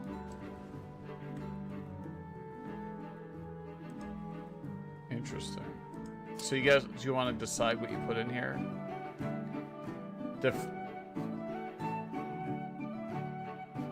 I can defend.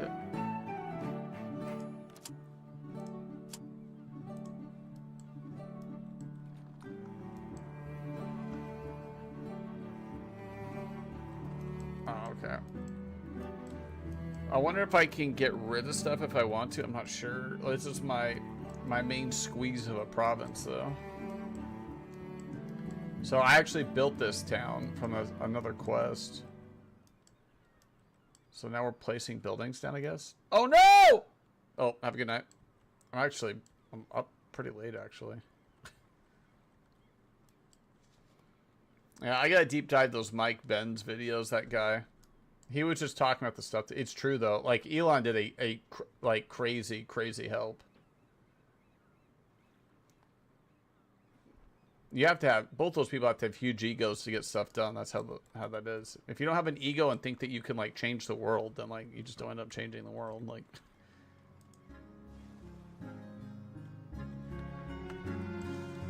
so they both think they should have credit for doing the thing, and I get that, but...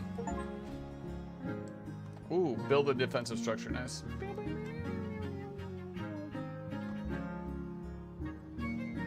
That way when the ships come and attack, we have a defensive outpost here. There's a big city. How big, though? 6, that's it?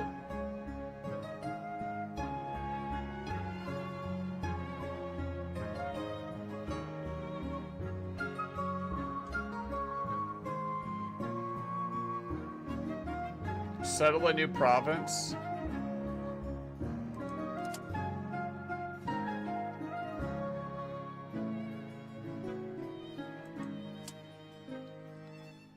true. I do want to do that. Okay.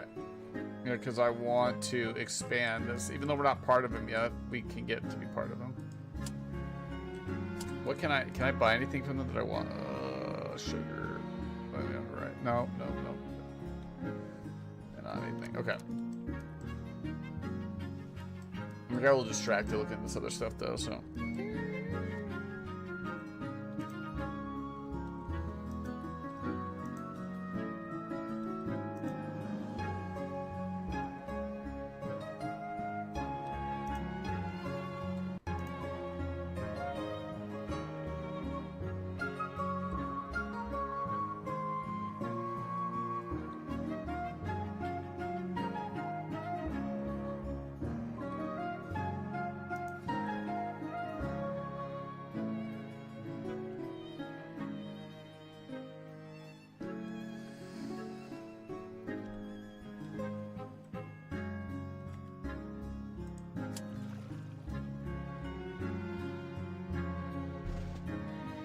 Fish!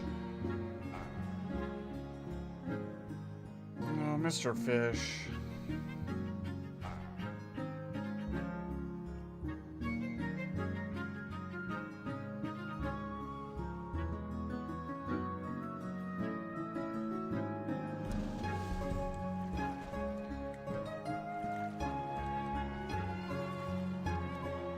Oh, I got boxes floating out here too.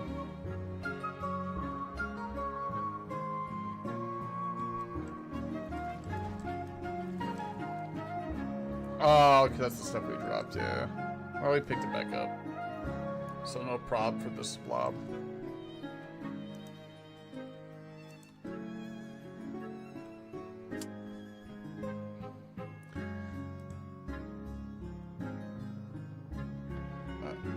Well, we probably won't. Wait, look around skill lets you explore the world freely and enter both inhabit and uninhabited regions. Well, while you have a quest to sell new province, you are able to see where the nearby available resources are in the world. You can use look around skill to determine what's in your area.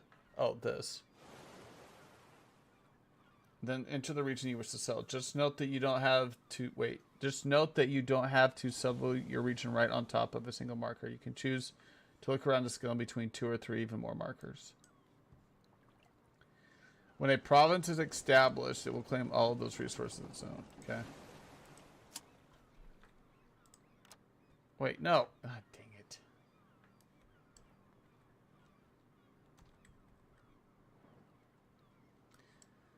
I'm so used to just clicking stuff. Oh my god, I hit the thing too. World map. G. Continue sailing.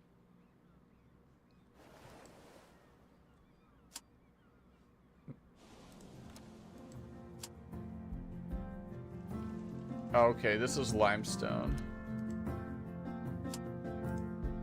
Sugar.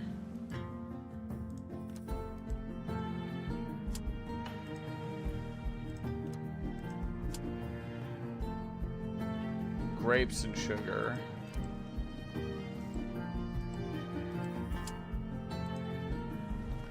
Clay and wild birds.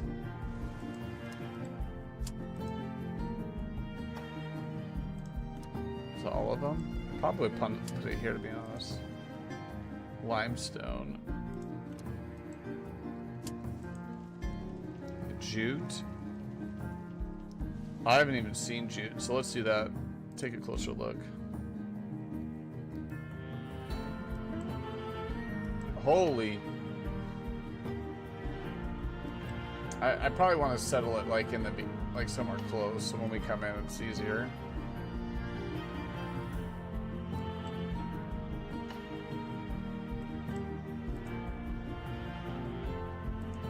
No R? Maybe because it's not even settled yet.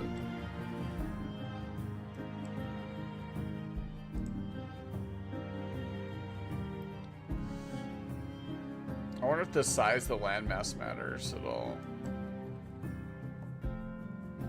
Settle new province. Town's name.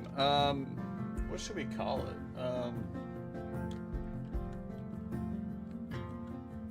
Uweville? Land si oh, there's a size to it though. Establish a new province. Nice. You establish a new province. Very nice.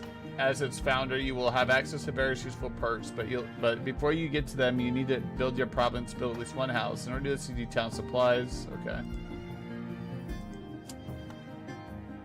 Do I have it? Oh, I do have town supplies. Hell yeah. Nice. Province of Uweville.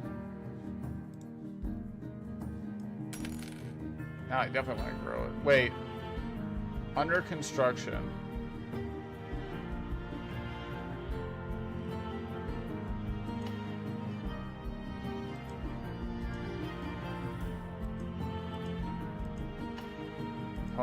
Governor. Free Navy. I could be independent. Louisville.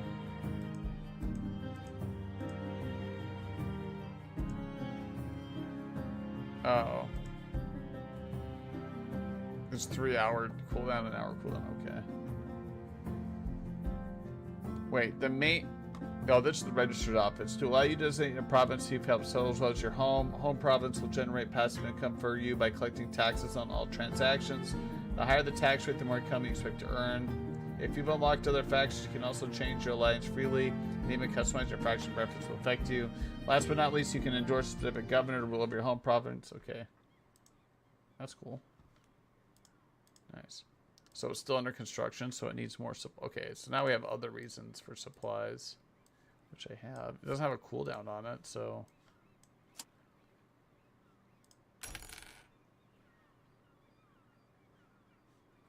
That's all the supplies we had, though. Weeville doesn't have sufficient funds, yeah, because we're not built yet.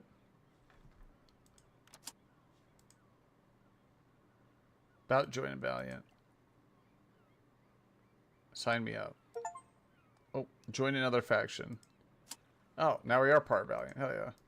Dude, we got all that stuff today. Hell yeah, dude. Don't ooh my weed, don't think I wouldn't find out. 'Cause I would.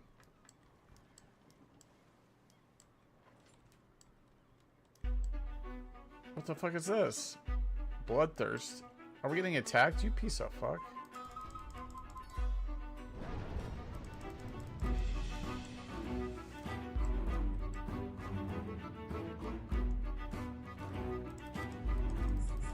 Jesus.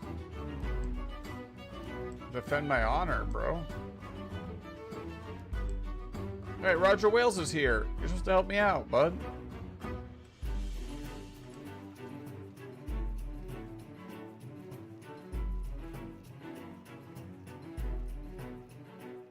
Oh, they just started showing up because we joined the faction. I see what happens.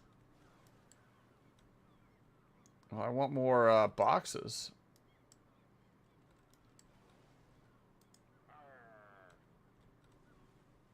Maybe I can arm my way over here. What is this? Oh, I can remove land with some mortar thing? It's kind of crazy.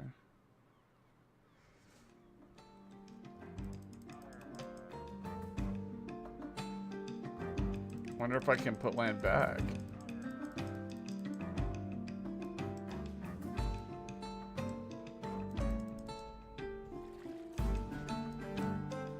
Oh, this was the secret sauce. I didn't pick up one of the boxes, did I? Nope. Now we have them all, though. Oh, there's a bunch of boxes. I'll drop that one for now. Oh, God. Alright. Fine, bro. You can keep it. Oh, no. Yeah, we're gonna have to get boxes somewhere else because I don't have the room for them here.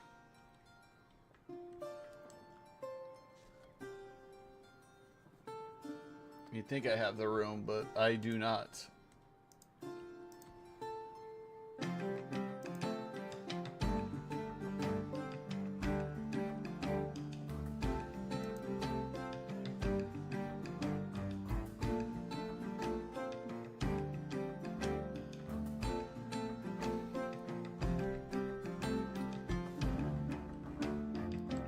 I'll fish up the stuff here because we can just sell it. Then come back and grab it.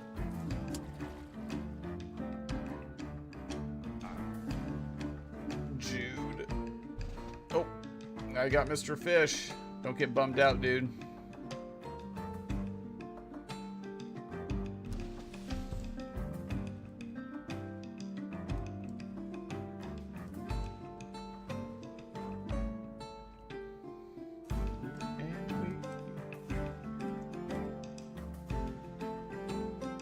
Top.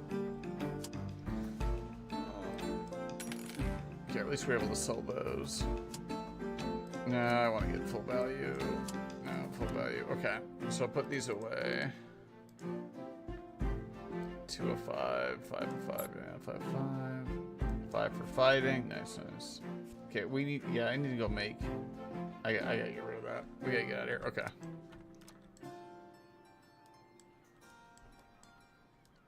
Us not having the space is hurting us a lot. I'm just making so many trips back and forth.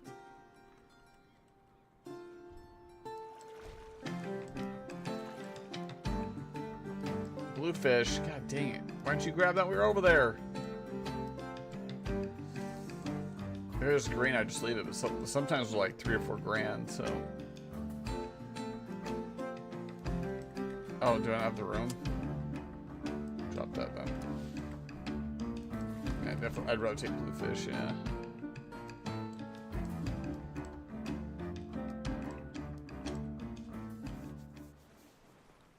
A man is never lost at sea, Captain. Okay, dude. I don't know about that. Throw him overboard and tell me how not lost at sea is.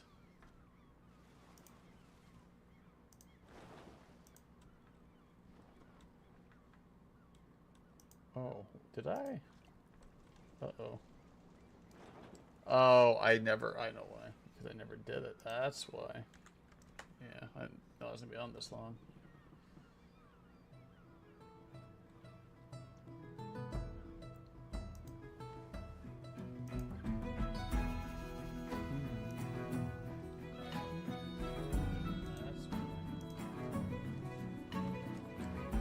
Fuck, I probably should, though. I honestly probably should.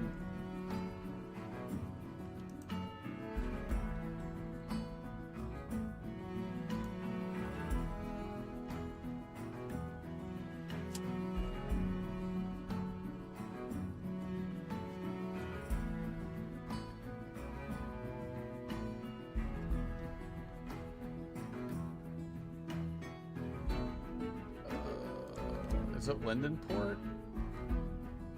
I don't. Actually, I think it might matter. Yeah, I think these are 2 different provinces. Yeah, because it's a stew. Oh, I can make cheese? Damn. Out of wheat? Oh, hell yeah. Wait, wheat makes. Wait, no, we made bread. I was to say. I saw cheese, that's why.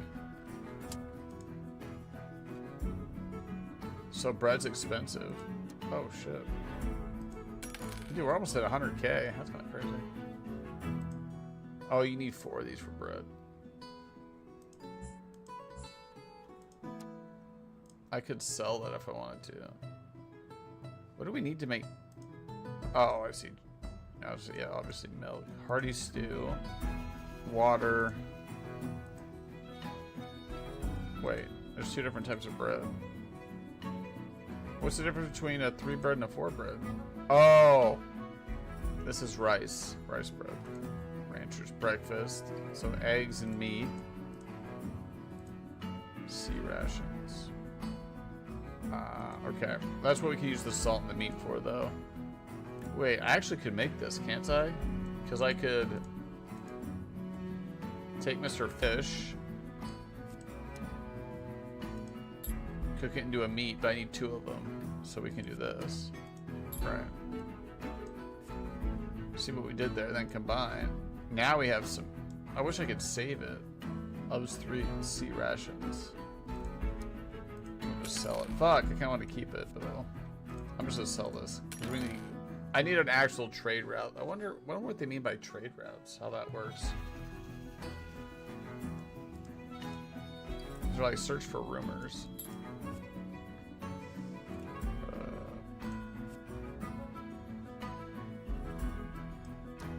I doubt we have a better sale here, but nice turning speed though. Yeah. Get rid of you, Mr. Sale. Only thousands in here. Let's get rid of you. Because I'm assuming we get a bigger ship, we'll have more sales spots because we have all this stuff. Maybe by the time we get there, it won't be worth it, but so we'll sell. Yeah, we could buy supplies, right, for growth. Oh, they don't have any actually, so never mind. Okay. We need to go to the other town.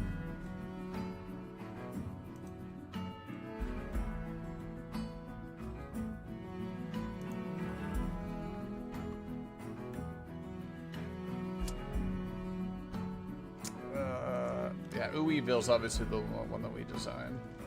This one I think we can turn into a drink. Not one. Wait. Uh-oh. Oh, fuck. I need rice. That's right. I can't get rid of this until we have rice. Rice or what? Oh, well, I just got rid of the wheat. Ah, dang it. Okay, let's go find some with rice or wheat. And then we can finish up that. Damn it. Oh, man, we gotta really sail. Yeah, I can't have these in here unless we're, like, actually trying to do something with it. No R's? Really? It's not even a sad R. Why is it not even a little sad pirate? Damn, man.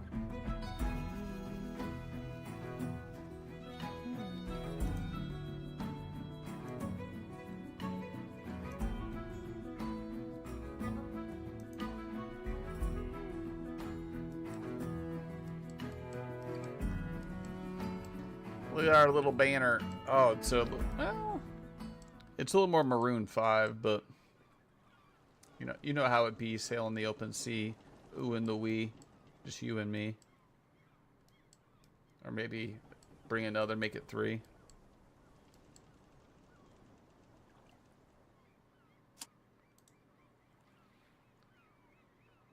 World map. So, you have salt.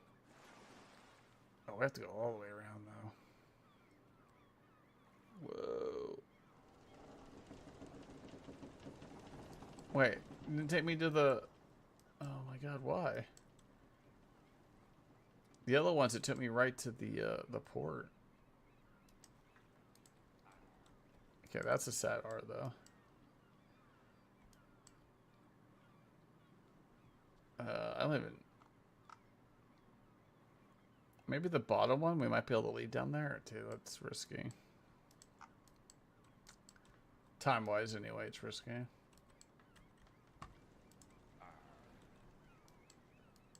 Where's all the goodies?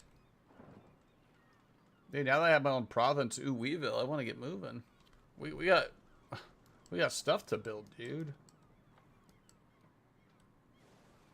You guys wouldn't know about that, though, because you guys are builders, you know?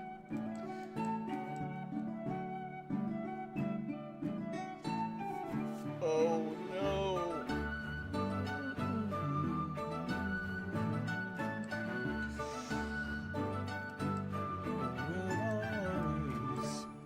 I'm tired, though.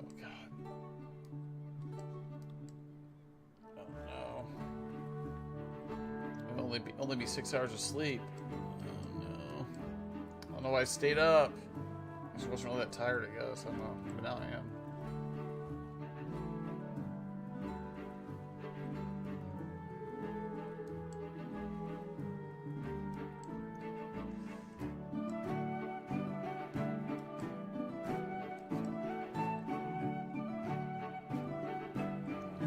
nice. Okay, enter.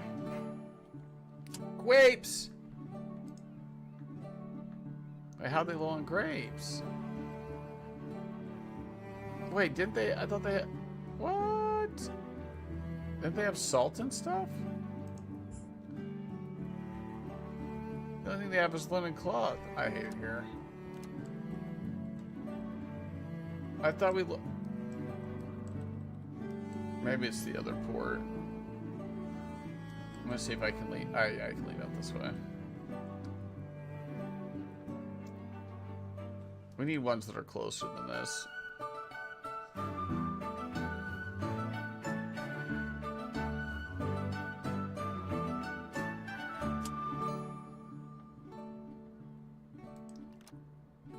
Well, this hit me right to...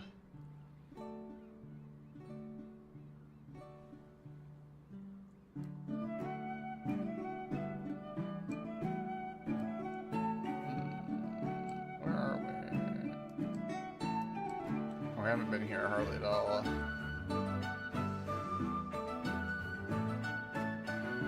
I mean, yeah, you have to be... Oh, what the fuck? You have to go all the way around there. Okay, so that's not worth it. So we still have a ways to go. I'm kind of curious what these have to offer, though. So, since we're already here, I'll just do it. No treasure hunting again? Who's this? Basher Jarov?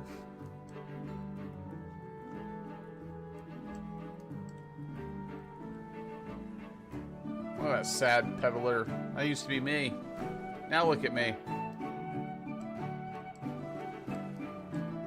Oh my god, I went the wrong way. Oh, I heard that way. Actually, there's three different. There's this one down here too. Joinkin. We'll go to this one though.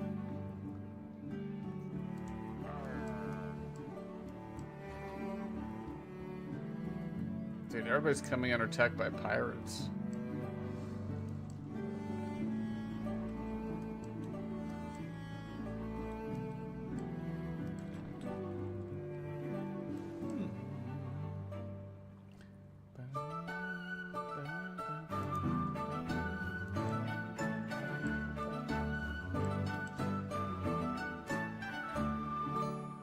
Please make this worth my while, dude.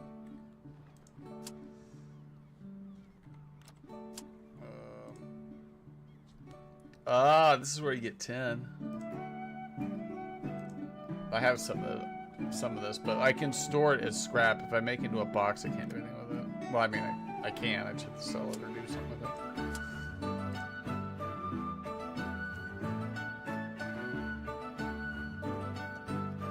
Oh, they have a bunch more hops. As if I need more hops. God dang it. Alright, well.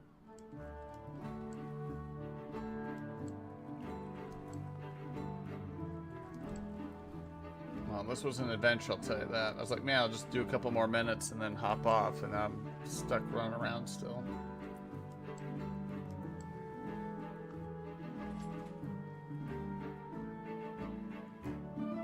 I want to put a nice little bow on our, you know, like have all our inventory empty, everything sold, repaired. Here, I'm about to get distracted again, though.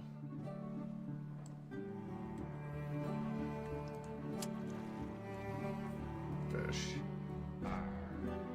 XP. Slow Mr. Fish down.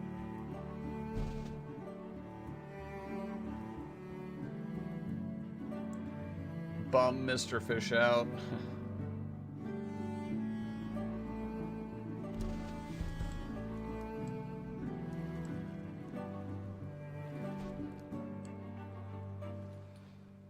I wonder how you get...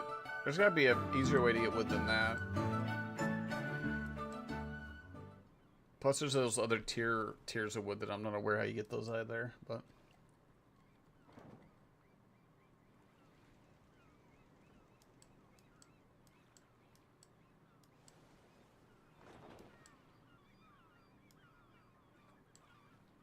Oh.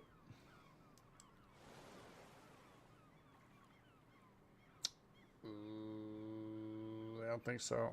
I wonder, maybe we get lucky we can leave the map on that side, but I don't think so.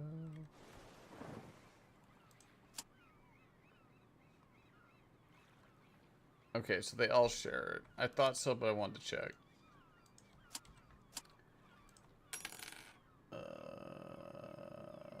Wait, he has 3? What? I was about to sell him. That's nuts.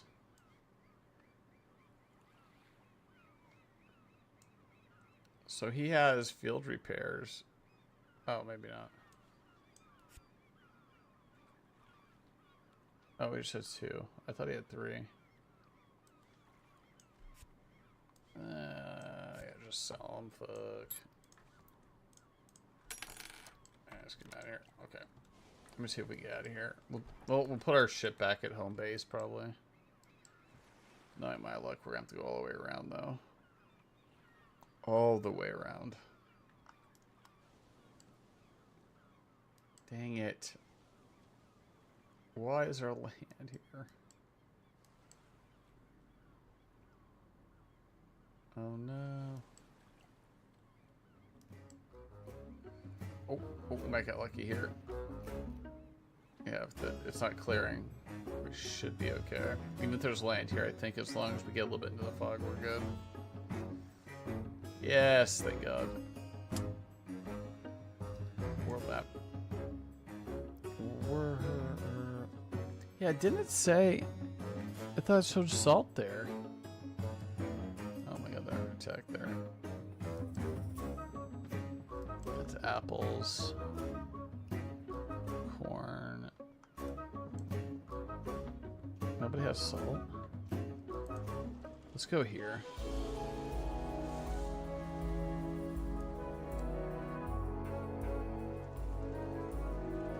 Okay, maybe it's gotta be a port that we're a faction leader in. Rice. I mean we need rice. 2, 4, 5, 6, 7, 8, 9, 10.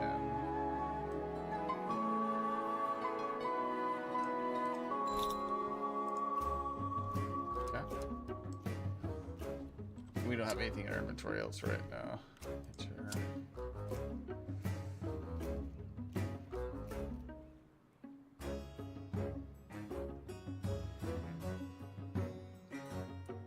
Questionable cargo. I don't see anything crazy here. Okay. So hopefully we can just beep up out of here. We can go make our spirits and then be done.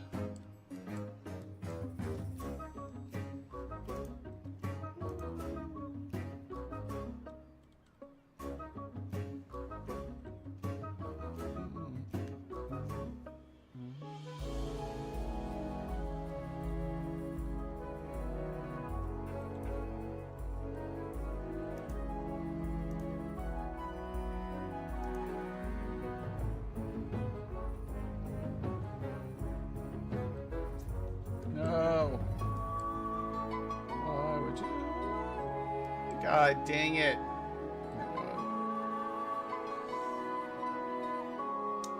Well, once I explore this, it's good. Well, at least in these provinces, then we'll know what it looks like for good. I have 3 spots. So it's not a total waste. As far as I know, these don't change, so.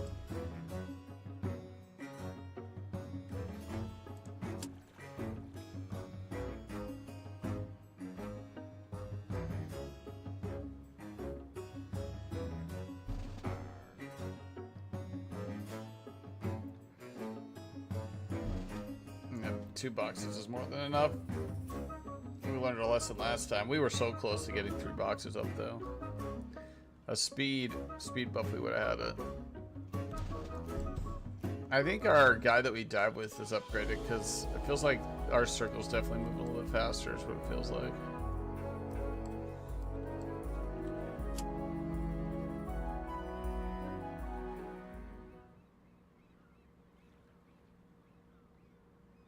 It's tough to know because I don't know what's leveling up down there. Like, what happens when it gets to 100? Like, I don't know. Treasure hunting, those two are starred. Maybe it's a star thing. Because I only see 1 star in fishing. But I don't know if field repairs can star, so I don't know. Tough to know.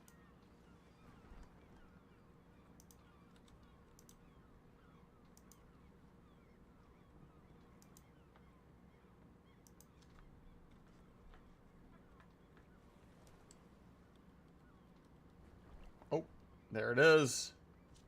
What is Void War?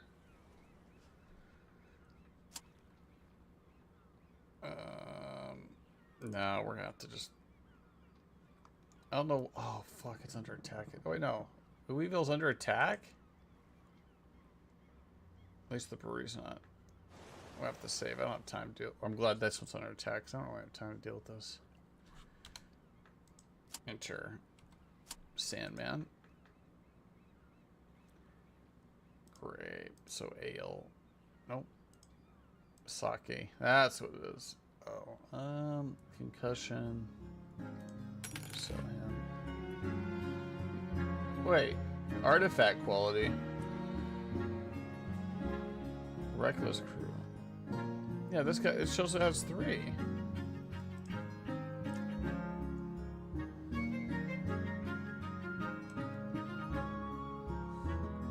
And then now it doesn't show it. I don't know what's going on.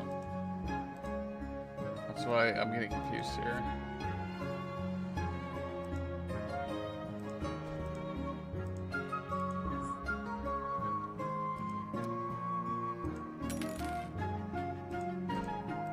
Oh my god. This is we didn't have enough. Oh, I think I just saw all those. Fuck it. There. Now we're nice and clear. Hell yeah, dude. Yeah. Wait, why is it double question mark? I don't know what that means.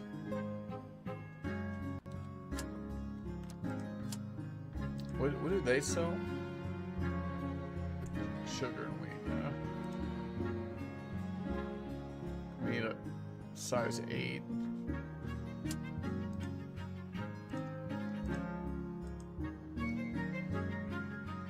Oh, they don't have stuff either. Alright. That's a new Wii for me, though. Dude, I stayed up way too late today. Way too late. I wasn't planning on streaming today, but you got to stream. That's longer than I thought. So have a meep. Sweet. I'm going to get out of here. Have a good night. We'll see you next time. Oh, it's Friday. So happy Friday. So hopefully we can get some more in the weekend. More meeps and some squeaks. All right. Thanks for chilling. Peace.